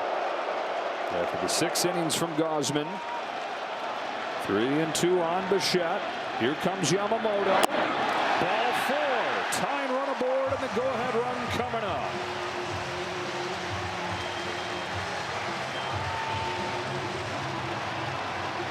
The first walk in 15 innings in this World Series.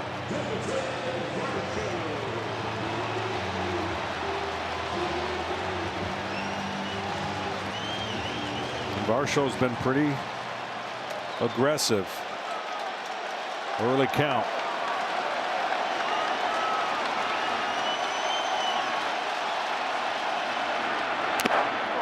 Splitter for a strike.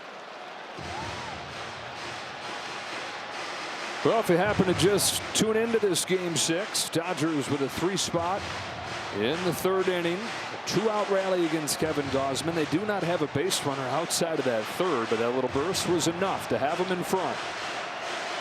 Blue Jays lead this best of 7, 3-2, looking for their first World Championship since 1993. 2 on, 2 out. 0-1 pitch.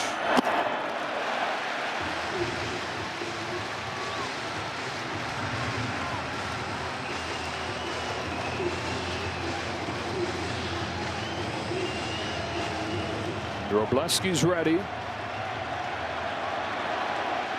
Yamamoto retired the first 2 in this inning. Double walk, and now 1-1. Varsho tops it along first, strike 2.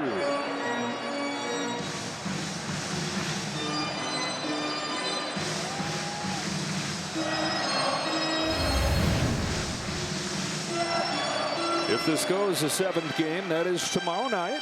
Coverage will start at 7 o'clock Eastern. First pitch coming at 8. Tying run on here in the 6th. The 1-2 pitch. He struck him out. Yamamoto gets out of the first jam of the ball game with a strikeout of Varsho and keeps the lead 3-1. We're back after a word from your local Fox station. Yamamoto trying to get it to a Game 7.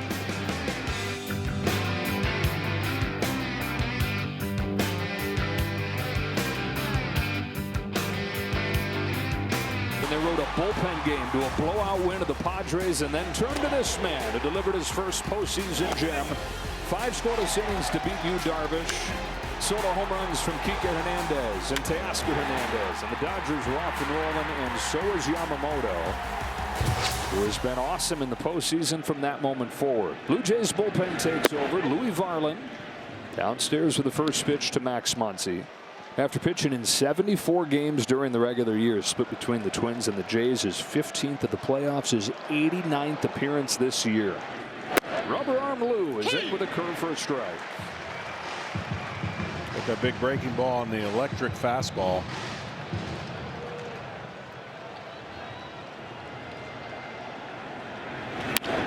Muncy muscles this ball to right field. Barger is there for the first out of the 7th. There's 2 pitchers in 2 totally different scenarios right now.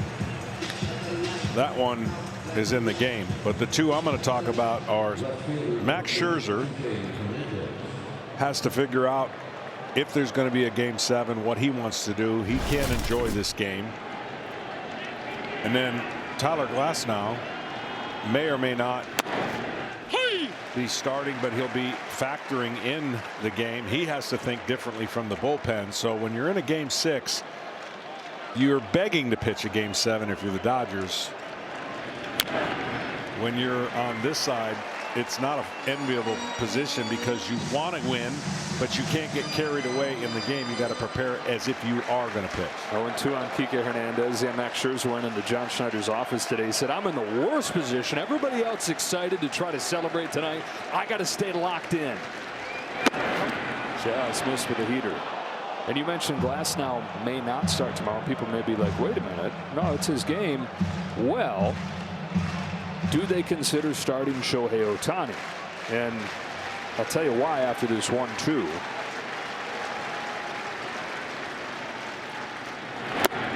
I think the plan is that they would like to use Ohtani at some point if this gets to a Game 7. If you use him in relief, when you take him out of the game, you lose his bat. Now look, if you use him in relief, it's as the closer in theory to end the game. But what if the game doesn't end? What if he blows the save? And then you got to take him out. His bat's out of the game. I know that you want to use him as the closer, but the only way to guarantee that you get to keep his bat, by rule, is to have him be the starter. Yep. Look, if you know you're going to get, say, an inning, or if it's 2 innings or however many, might as well make that where you can protect his bat. I agree. And that the fact that he's willing to do it makes for an intriguing decision that if they get to make that decision tomorrow, I'm sure Dave Roberts will welcome it.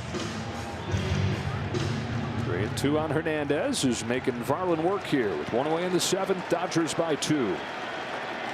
Took one down that way. Blink through it, strike 3. Kenny, what do you think as the Dodgers look ahead to a potential Game 7? Joe, you nailed it. They have every incentive to use him as a starter and not as a reliever. Obviously, as you said, you use him as a reliever, you lose the DH. Also, first mound visit, if you are removing him as a pitcher, if you're using him as a reliever, you've got to move him to a position to keep him in the game. First mound visit, you've got to do that. Then, if you move him to a position, he would still hit in the same position in the batting order, and the new pitcher would hit in the spot of the replaced players. So again, there's a lot going on. If you use him as a reliever, use him as a starter, you do what you do in Game 1 of the division series against the Phillies. Glasnow came in for Ohtani in relief. 2-0 on Tommy Edman, and that's the other thing. It wouldn't be putting Tyler Glasnow into a spot that he's never been in. And different than past years where the Dodgers may be guilty of overthinking it a little bit. You go back to the way they operated in 2021. This is not overthinking it. This is optimizing Ohtani and threading the needle through that specific wording of the rule, the 2-way rule, where you only get to keep him in if he's the starter when you take him out. 2-1. Strike 2. Dodgers across that bridge if they can get to it. Blue Jays no. Mad Max. 2-2. Shane Bieber, of course, available as well, and probably just about everybody else. Such as Game 7. On a 3-2, Edman lifts a fly ball to center field. No big deal for Dalton Varsho. And we head to the 7th inning stretch in Game 6. The Dodgers 3, the Blue Jays 1.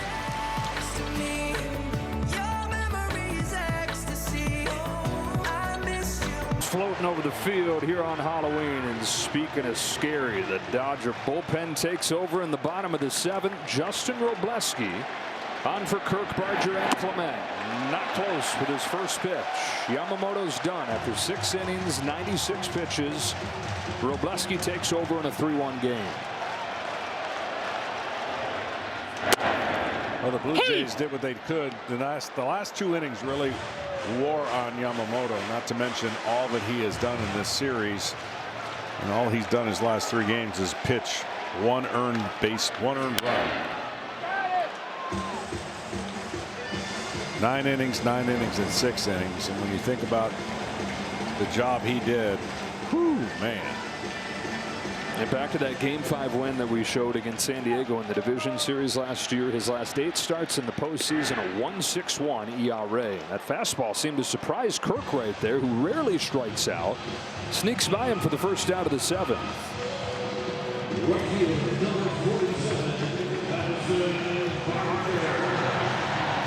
The Dodger bullpen, remarkable in Game 3. They had 11 consecutive scoreless innings. But in the 3 losses in this World Series, they've given up 9 runs. You knew that it was the big problem for the team coming into the postseason. Starting pitching had been good enough to cover it up through the championship series. Does the bullpen have 9 outs in it tonight? There's a Baltimore chop along first. Pick up, Rojas got him. Oh, Miguel Rojas, do or die play for out number 2 of the 7th. That's the only way he could have got him. You watch it and look it in, and you don't care what grip you've got. That's the only chance he had on that high chopper. That's sweet. Dave Roberts playing a gut feeling on this guy, saying even the way he takes the field brings a different kind of energy. They're looking for every edge they could get. Ball on Clement. Justin Robleski, who hadn't pitched in a month when he took the ball earlier in this series. Here's a shot to left center field. Hernandez will not get there. Extra bases for Ernie Clement. Second hit of the ball game. 2-out double. Again, the tying run coming up.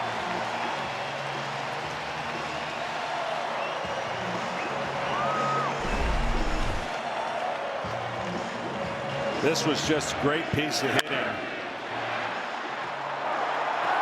there was nothing Kike could do about it.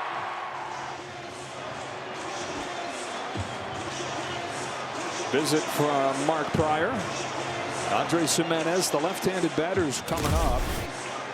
John Schneider's been very aggressive pinch hitting and subbing guys in this World Series. He's got 4 right-handed bats on his bench, but looks like he's going to let Gimenez hit. Yeah, he's trusting him against this left-handed reliever. And interesting, you know, he trusts his players, see what his swinging of the bat been pretty good. But yeah, this would be the chance to pinch hit. Quick word from Strauss. From the fields we farm to the fields we play, work wins the game. Strauss and Major League Baseball. Gear for any season. You've shown the whole way that he's going to trust his players. You trust Bo Bichette to go in there when he says his knee's ready. Sasaki's getting loose. You trust George Springer to give it a go tonight. He trusts Andres Gimenez with 2 gone in the 7th, and he swings through a fastball. He's been one of the best hitters in all of baseball this October with runners in scoring position. Not much at all outside of that, but close to 500 in these situations. 0-2. He's in for a battle right here with 2 strikes. He's got 2 ways to get him out. Fastball up or that breaking ball away. You just saw the breaking ball away that he fouled.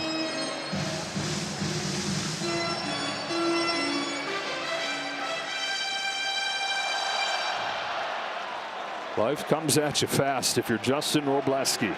Out of the picture until the World Series. Now the highest of leverage.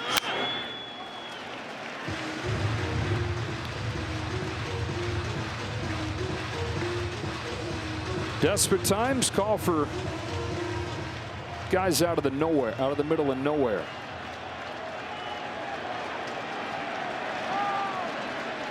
Wrobleski fires another 0-2. Top of the order, George Springer after him.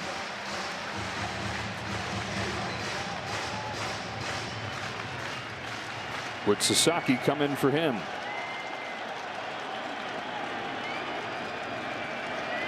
The 1-2 pitch. On the hands, cracked foul.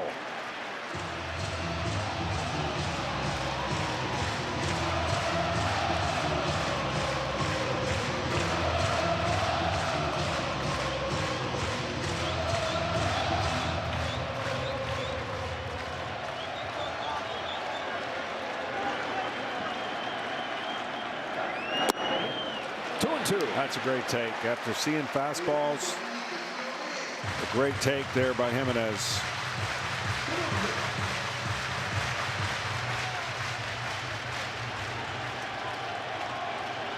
From 0-2 to 2-2, here comes. And oh man, we've seen him do this throughout the month. He had a key at bat where he fought off several 2-strike pitches and then singled in Game 4. Go up for a shortstop. But a bat when the moment's called for this month. This time he's down on a fastball. A roar from Wrobleski. Stepping into the spotlight and delivering. So the bullpen for the Dodgers. Through the first tightrope of an inning. To the 8th inning in Game 6.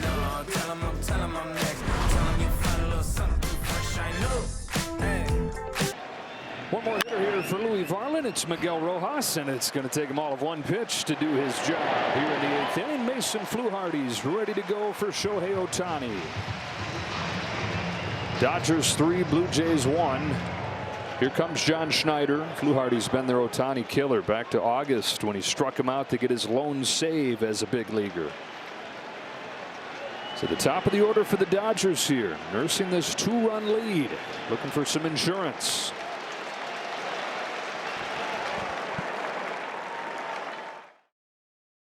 And the Lions at 1 o'clock Eastern, or the Jags and the Raiders. Other regional action as well. Check your local listings for the game in your area Sunday on Fox. We got Vikings. Blue Jays fans is Vikings. And we got Mason Fluharty on for Shohei Ohtani. Missed up and in with his first one. This has been the guy for Ohtani, although Shohei doubled against him the last time he faced him. The rookie from Delaware delivers 1-0.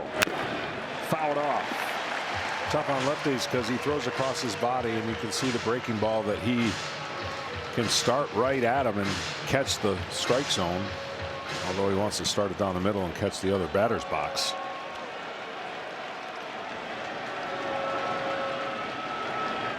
If you're looking for a hidden turning point in this series, bottom of the 6th inning in Game 4, Jays had a 2-1 lead. Fluharty came on for Bieber with 2 on and 1 out, got out of it.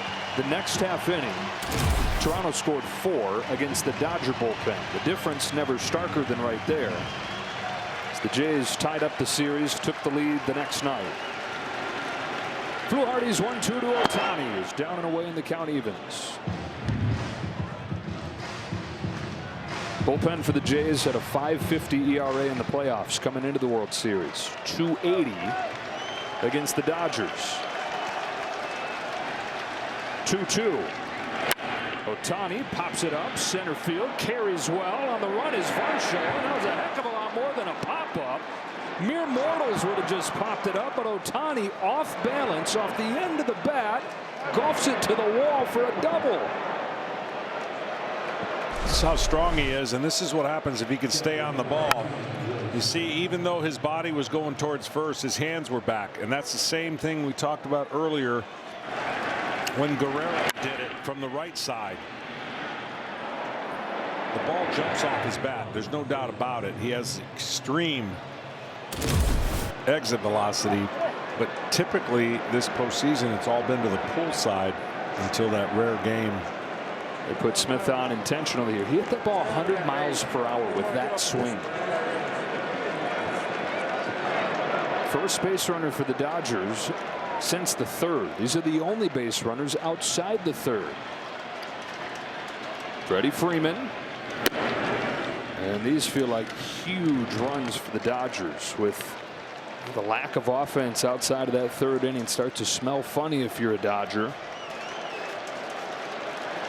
And with the bullpen trying to protect it. Too close for comfort for LA. It's been part of the problem. The offense hasn't been there, and so a bullpen that is not deep has had zero wiggle room.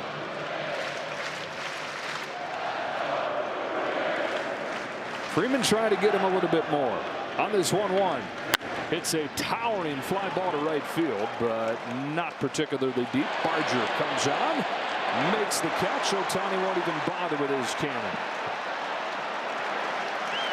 2 out. MLB Together is baseball's platform embodying the sport's commitment to philanthropic causes and mental wellness efforts by teams, players, and the league. To learn more, go to MLBtogether.com. Now another 2-out chance for Mookie Betts.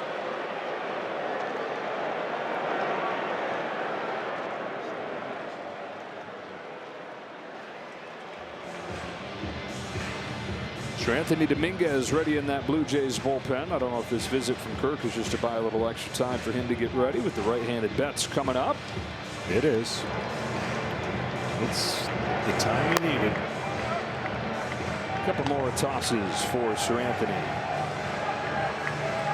Ohtani's at second, Smith is at first, and Mookie Betts, who has the biggest hit of this ball game, will look for another.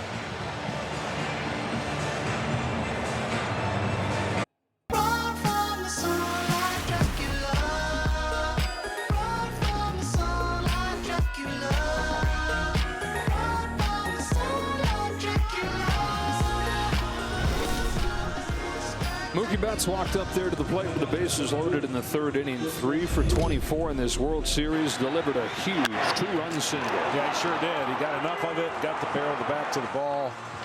And that is the difference right now. And that's all it takes when Yamamoto did what he did. And I think we're going to see Sasaki for definitely more than 1 inning. Well, Sasaki has given him as many as 3 innings in a game in this postseason. Converted starter. Top of the order coming up for the Blue Jays. That makes this a big spot for Betts. Looking for insurance. Dominguez spins a sweeper in for a strike.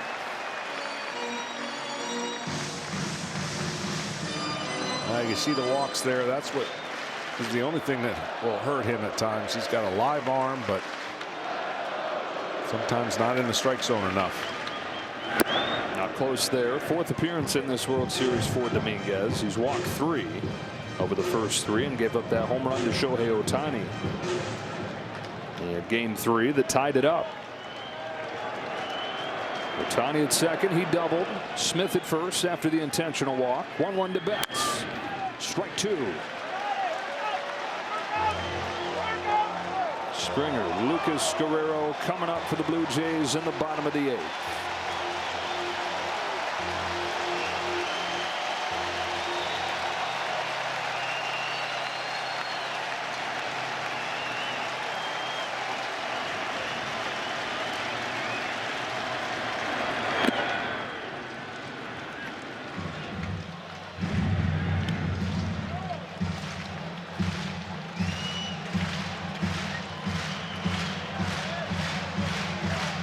This is going to be a fastball. Has to be away.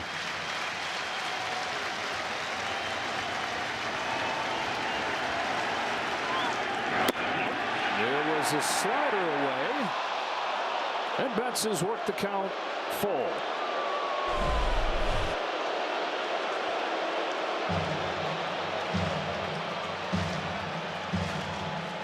Teoscar Hernandez on deck.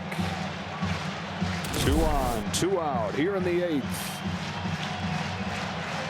Runners to get a head start with a pitch. There they go. Here it comes. Mookie Betts takes ball 4 to load him up. Just missed upstairs.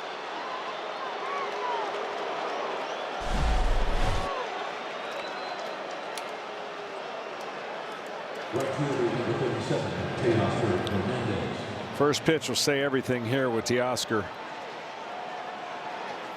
Don't know if he can lay off the slider away unless he's taken the first pitch. He just happened to have Kevin Gausman out of the game. 0 for 3 today. Fastballs blazed by him. But then he got to face Dominguez. He's faced him 3 times in his life and struck out all 3 times.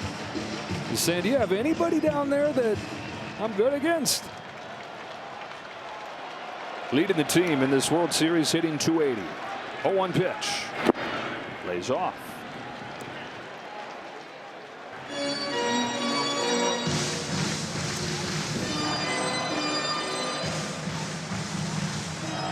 Second bases loaded chance for the Dodgers. It has been all or nothing tonight.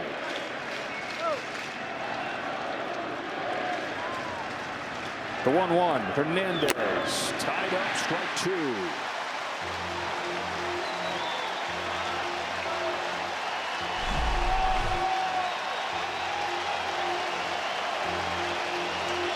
Now, the command of his fastball is not his specialty. It's the electricity of his fastball.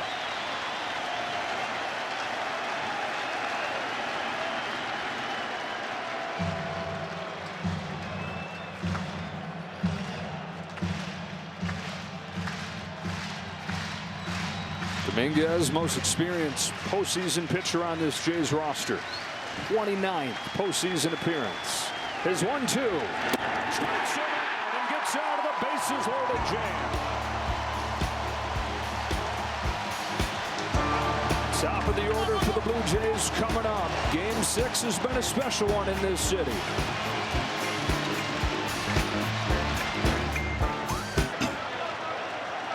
'23-year-old rookie closer Roki Sasaki for the top of the order in the 8th. Springer takes a splitter that doesn't get the call. Yeah, that's a good splitter, and he's got a great one. And the question is going to be whether Springer takes a strike, knowing this is a tough situation for the young man. And what you want to see is whether or not he has the feel for the strike zone, being that this is not his sole role, even though he's taken it on. And so far, 2-0. Got to get on to get the tying run to the plate. 6 innings from Yamamoto. Scored a 7 from Robleski. And now it's Sasaki delivering 2-0. And finding the zone. Dodgers will likely look to Sasaki for the last 6 outs of this game. 6 outs to a 7th game. Andy Pages into the game in right field, replaces Teoscar Hernandez. 2-1 pitch. Springer fouls it off. 2-2. George has knocked in the only run of this game for the Blue Jays. A surprise addition to the lineup after injuring his side in Game 3. Clearly been in pain on all his swings. Fighting through it, leading off the 8th. Chopping a ball down the line and sneaking it into right field. Pages hustles to the ball to hold him to a single. He says, I don't know, but it'll do. And the tying run comes up.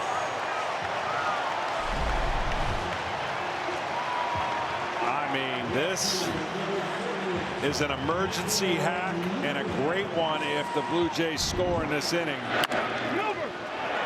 Just by Freddie Freeman. There's no way you can play him close to the line there in that situation. Fights it off, knifes it down the line. Lucas.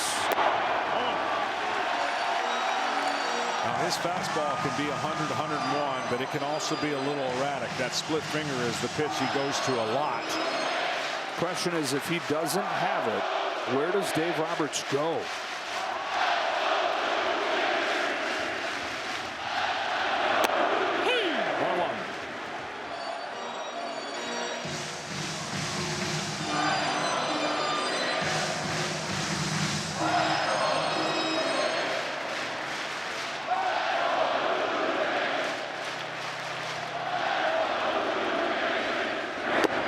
2.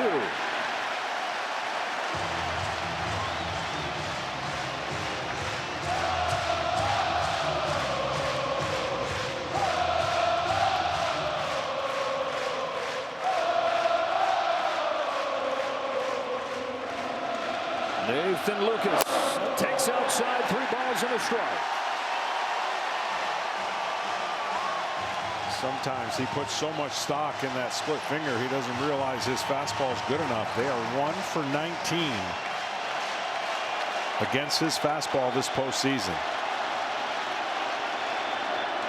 2. Full count. Emmett Sheehan has started to warm. So there's the answer to the question I posed. It's not where he wants to go, it's where he has to go.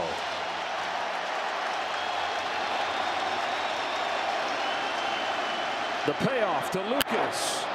In the air to center field for Tommy Edman. 1 gone in the 8th. And now to the plate is the tying run, Vladimir Guerrero Jr.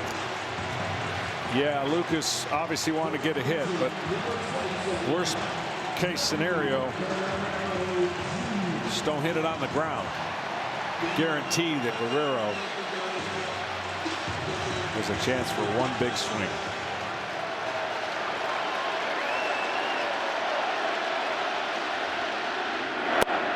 Strike 1.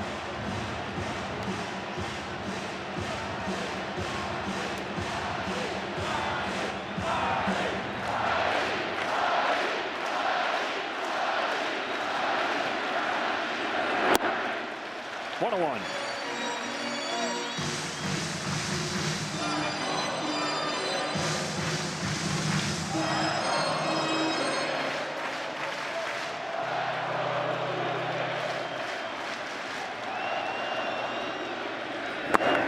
Nasty. 1 ball and 2 strikes. And that's the most drop you'll see on that pitch right there. That's a true split finger fastball. Wow, there have been a couple at the knees that he hasn't gotten the call on. And he's got to throw another to big bad Vlad.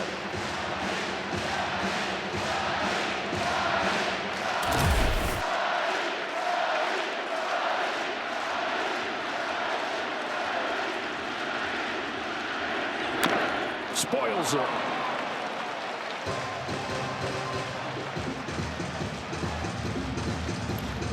His grip is going to be deeper in his hand, and the rotation is going to be deeper of a tumbler, right? So there's the split, and it's Gausman doesn't even have it quite that wide.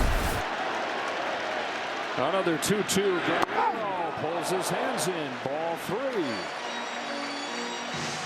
Bichette's on deck. 3-1 game, bottom of the 8th.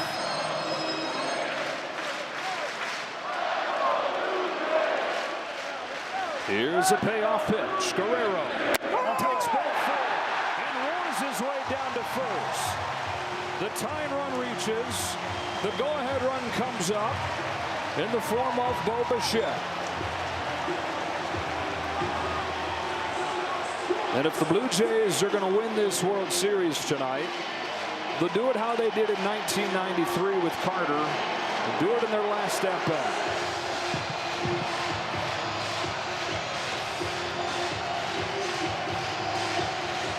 They were the hope. They were the spark. Bo Bichette, Vlad Guerrero Jr. brought into the organization a year apart. And that's not even to say anything of the manager that guided him up through the minor leagues. That, of course, was John Schneider. And he said he'd get excited about prospects. You think about what it could be. Rarely does it pan out. And for the first 6 years, it didn't. All-stars during the regular season. No shows in the postseason. It's all come together here. Perhaps their last ride together. Bichette, a free agent at the end of this season. And Vlad Jr., who's here for the long term, says, take a breath. Take a deep breath. Bichette remembers back to right after they drafted him, watching the Blue Jays in the championship series on TV and hearing this place rock and thinking, man, one day I can't wait for that to be me. Is he ready for his own moment? 1 ball, no strikes.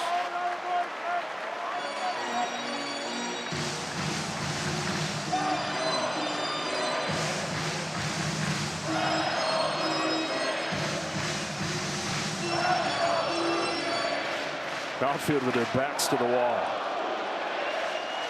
Tying run at first. Go ahead run at the plate. Bichette swings and misses at the fastball. Like I said, he's got a great fastball, but he's really heavily using his split finger.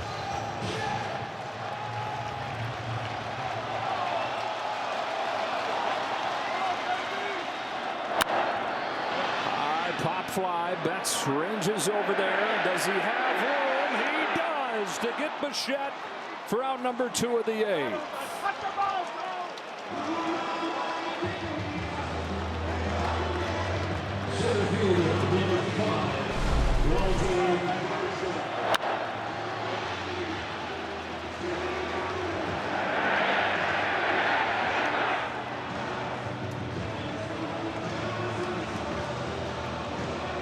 It's up to Dalton Varsho. Lone run for the Blue Jays back in the 3rd. All the runs in this game coming in the 3rd. Varsho's 0 for 3.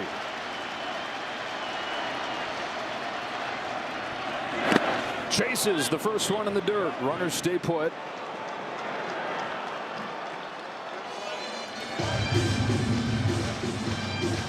Dodgers found a closer in their pocket. Roki Sasaki started this year as a starter. Injured for a lot of the season. Out of the picture, working his way back in the minors. Dodgers didn't really figure he'd be back, but they were desperate to see what they had. Found themselves a closer here for the postseason. Still, he's so young. He's so new to this role. That trust is fickle.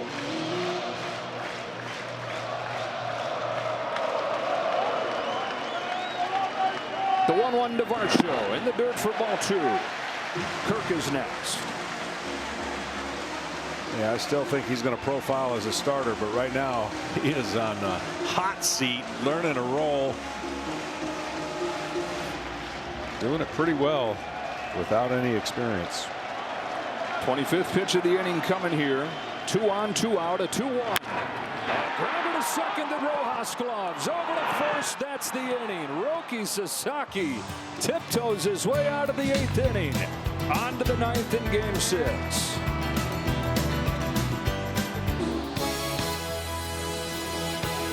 Wear the gear that makes champions. Check out the largest selection of authentic jerseys, caps, t-shirts, and more. From the dugout to your doorstep, grab official World Series gear just like the players wear at MLBshop.com. I'm sure you can find bananas and Vikings and whatever that is on MLBshop.com too. Go check it out. Here's Max Muncy. Started the 9th against Chris Bassett, who's in there with strike 1. Bassett, the converted starter, has turned into a weapon in these playoffs. He's been great, and the timing couldn't be better. Hadn't pitched in a month before the championship series. 6 2/3. He's given up just 1 hit. Says just trying to have fun, living in the moment. 36-year-old Muncy, Kike Hernandez, Tommy Edman coming up here. For the Jays in the bottom of the 9th, Kirk, Barger, and Clement.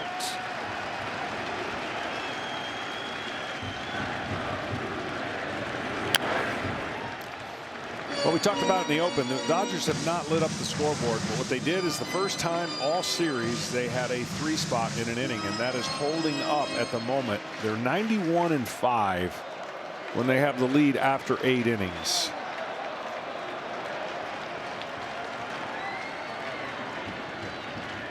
Another 0-2 to Muncy is downstairs. 1 inning being held out because of the pitching. 6 innings from Yamamoto, 2 scoreless from the pen, Robleski and Sasaki.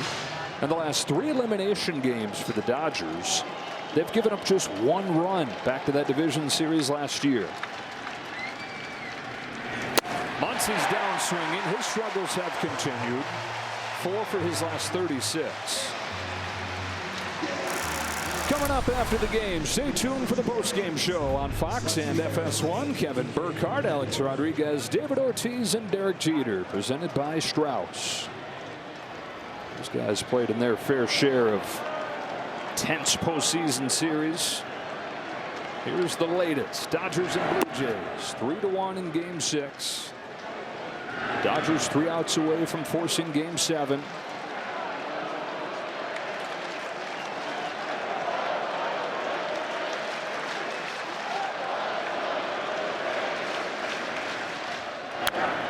On Hernandez.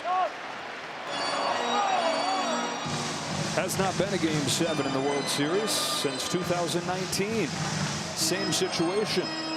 Nationals went into Houston down 3-2, and Steven Strasburg played the role of Yoshinobu Yamamoto that night to get it to a Game 7 where Max Scherzer took the ball and helped the Nationals win it. He'll be on the other side of the equation if it gets to a Game 7. He'll be on the team trying to avoid losing 2 home games. Scary. Back-to-back Ks for Chris Bassitt.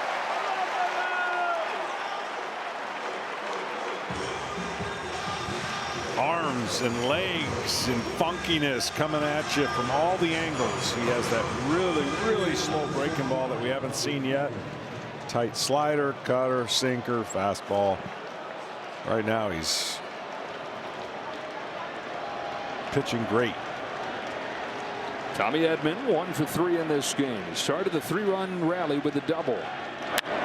Pokes it down the left field line, fading, foul.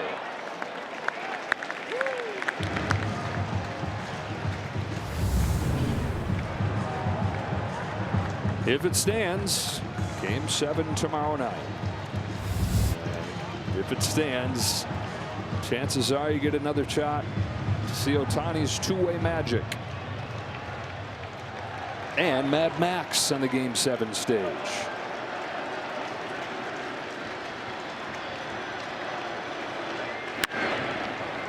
Strike 2. So many big innings for the Blue Jays in this postseason have started with the bottom of the 9th will. Bottom half of the order. I think we're going to see the slow curveball right here. He throws it more than anybody.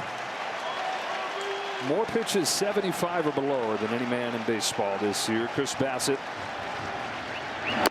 Oh. Blazed it.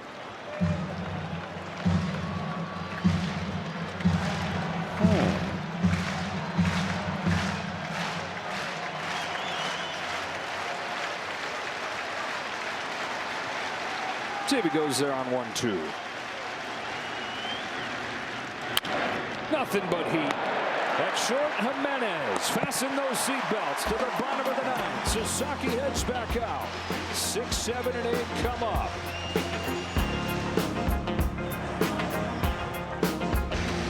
Yamamoto with a game for the ages. Game 2, complete game. First one in the World Series in a decade. He was ready to dig deep in Game 3 and pitch out of the bullpen 2 days later. They wound up not needing him as Freddie Freeman won it in the 18th. But here tonight with his team facing elimination. 1 run over 6 innings. In position to win it again. Dodgers 3, Blue Jays 1. To the bottom of the 9th inning we go, and Dave Roberts holding his breath, hoping that his bullpen can get through this. Yamamoto hoping that his fellow countrymen can get through the bottom of the order here. Kirk, Barger, and Clement coming up, and what a series this has been. What a tight and tense Game 6 it's been. It has. It's got everything you could possibly want for a team that's waited a long time and a team that's trying to defend for the first time in a long time. So it is Kirk to start the 9th. Sasaki throws and a fastball in there for a strike. 25 pitches in his 9th inning, his 8th inning. He's thrown as many as 33 in a relief outing, and again, he is a lifetime starter. Tyler Glasnow has started to warm. Yeah, I was just getting ready to say, I think we got our answer to who possibly is going to be starting tomorrow. 0-2 on Kirk. Does that tell you it's Ohtani then? Sure does.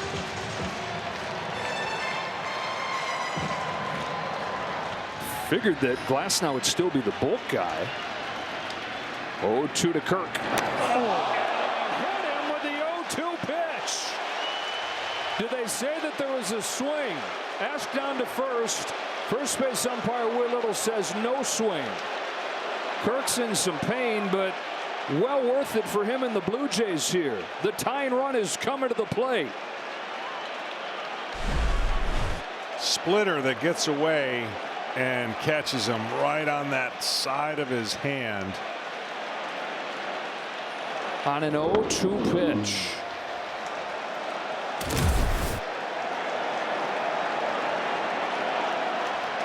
Now John Snyder's going to have to pinch run for him. It'll send Miles Straw out there for that duty.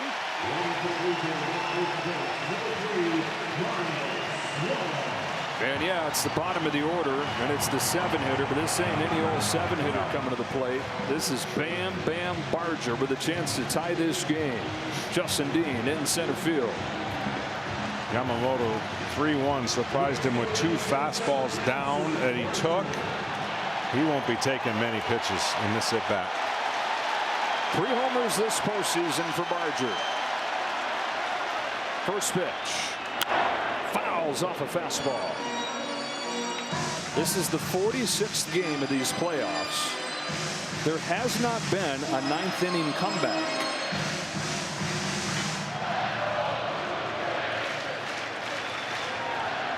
Barger could tie it with 1 swing. 1 ball, 1 strike.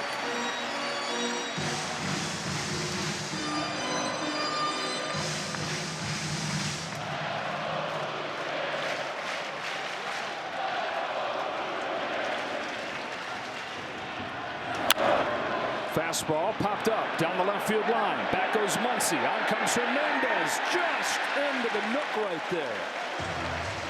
Now the dimensions of the ballpark play a role. It's 1-2.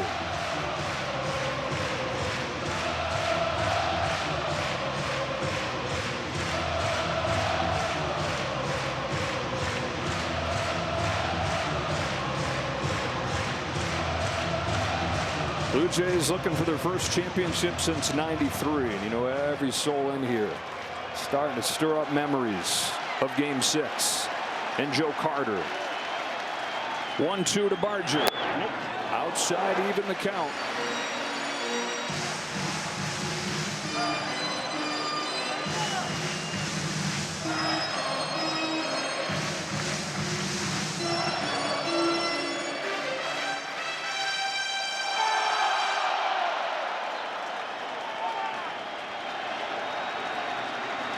Sasaki's 2-2. Line to deep center field. Dean on the run. Justin Dean won't get there. It wedges in the bottom of the wall, and it's a dead ball. It's a dead ball. The umpire's hands are up, and the runners will head to second and third. It'll be second and third, nobody out.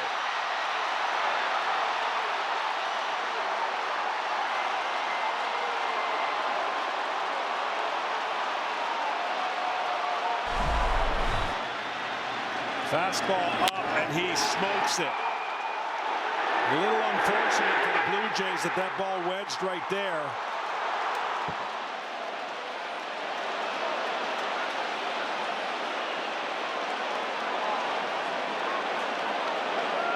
And heads up play by Justin Dean to throw his hands up, because as soon as he reaches in there to play it, they lose the right for that to be a dead ball. But because he throws his hands up, doesn't play the ball,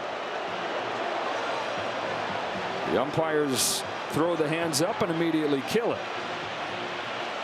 So second and third and nobody out. The tying run is in scoring position.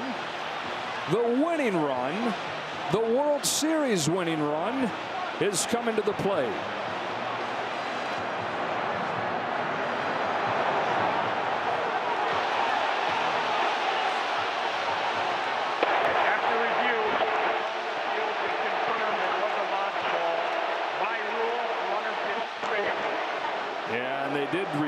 this, and very quickly, our crew chief Mark Wegner says it's confirmed that that was a dead ball. Wedged there, the bottom of the fence. 32 years after Joe Carter ended the World Series with a go-ahead home run, with a walk-off home run, one of the 2 World Series ending walk-off home runs. The Blue Jays have a shot to repeat history. Dave Roberts is going to the guy that everybody figured would feature into Game 7 as the starter. Tyler Glasnow trying to get it there.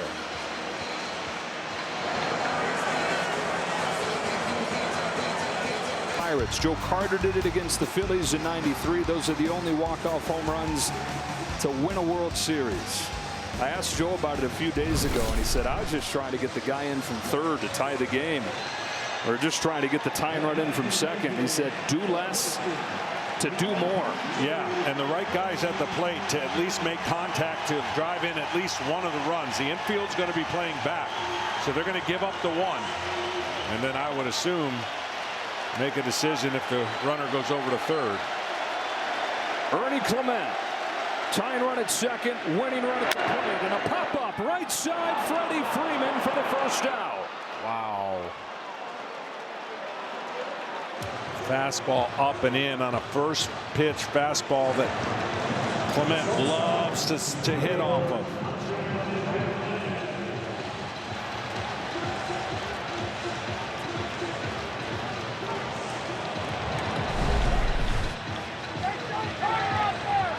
Just rode in enough. Andres Gimenez, the 9-hitter. First pitch. George Springer is on deck. The Dodgers 2 outs from Game 7. The Blue Jays 1 swing from a World Championship. Gimenez floats one left field. Hernandez makes the catch. Back to second. Game 7 tomorrow night. It's a game-ending double play. Kike Hernandez to Miguel Rojas.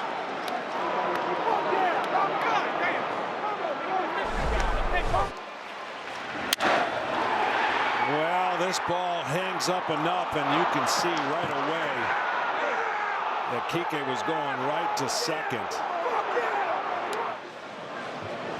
Blue Jays are taking a look, but as the replays show, Hernandez to Rojas, who picks it, and baseball moves to November. Unreal.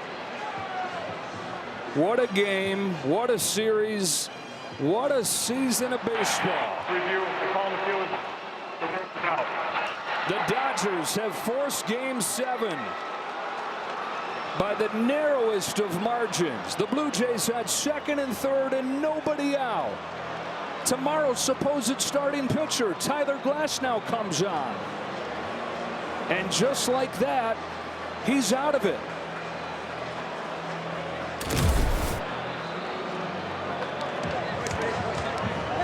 Wow.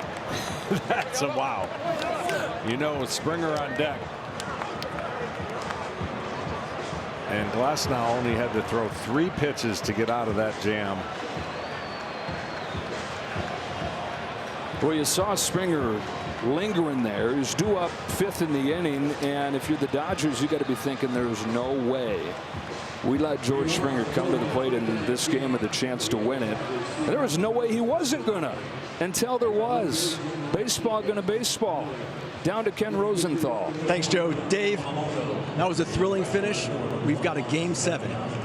What went into your decision to use Glasnow in relief tonight, and what does that mean for your Game 7 pitcher tomorrow? You know what I told you before the game, Kenny, man, this is do or die. You got to leave it all out there and pick up the pieces. So, you know, I just felt right there. You know, Roki wasn't as sharp, and I felt, you know, right there, Glass, a guy that has swing and miss stuff, and I just wanted to bet on him. He's been chomping at the bit to make an impact, and, you know, we'll talk to the guys tonight, see how they feel tomorrow, but, you know, from Yamamoto to what Robo did tonight, and we got hits when we needed to. Mookie came up big, so man, we live for Game 7. So here we go. How inclined are you to start Ohtani? And if you do, how much can you get out of him on 3 days rest? Yeah, that's a good question. I think right now there's no wrong answer. He's certainly going to be a part of the pitching plan. And with Shohei, it could be 2 innings, but it could be 4 innings. So I'm not sure where we're going to slot him. We're going to have to talk to him first and where he feels most comfortable. Finally, you changed your lineup tonight. Mookie had a big game. Rojas at second base was brilliant defensively. Same combination tomorrow? Same combination. I think Rojas, and we talked about that earlier, he just infuses some energy, some toughness, and what he did defensively was huge. Kike made that great play right there, and obviously Mookie let the game come to him a little bit, and he had a big hit for us. Dave, thanks a lot. Good luck tomorrow. Joe, back to you. 2 best words in baseball. Game 7. Studio guys getting ready for the post-game show, brought to you by Strauss, and the way that Game 6 ends. A double play, Kike Hernandez to Miguel Rojas, and the Jays go from second and third, nobody out, to having to play Game 7 tomorrow night. What a ball game. What does Game 7 have in store for us? We know we're going to have Mad Max. We know we're going to have Shohei Ohtani two-way. What else will there be?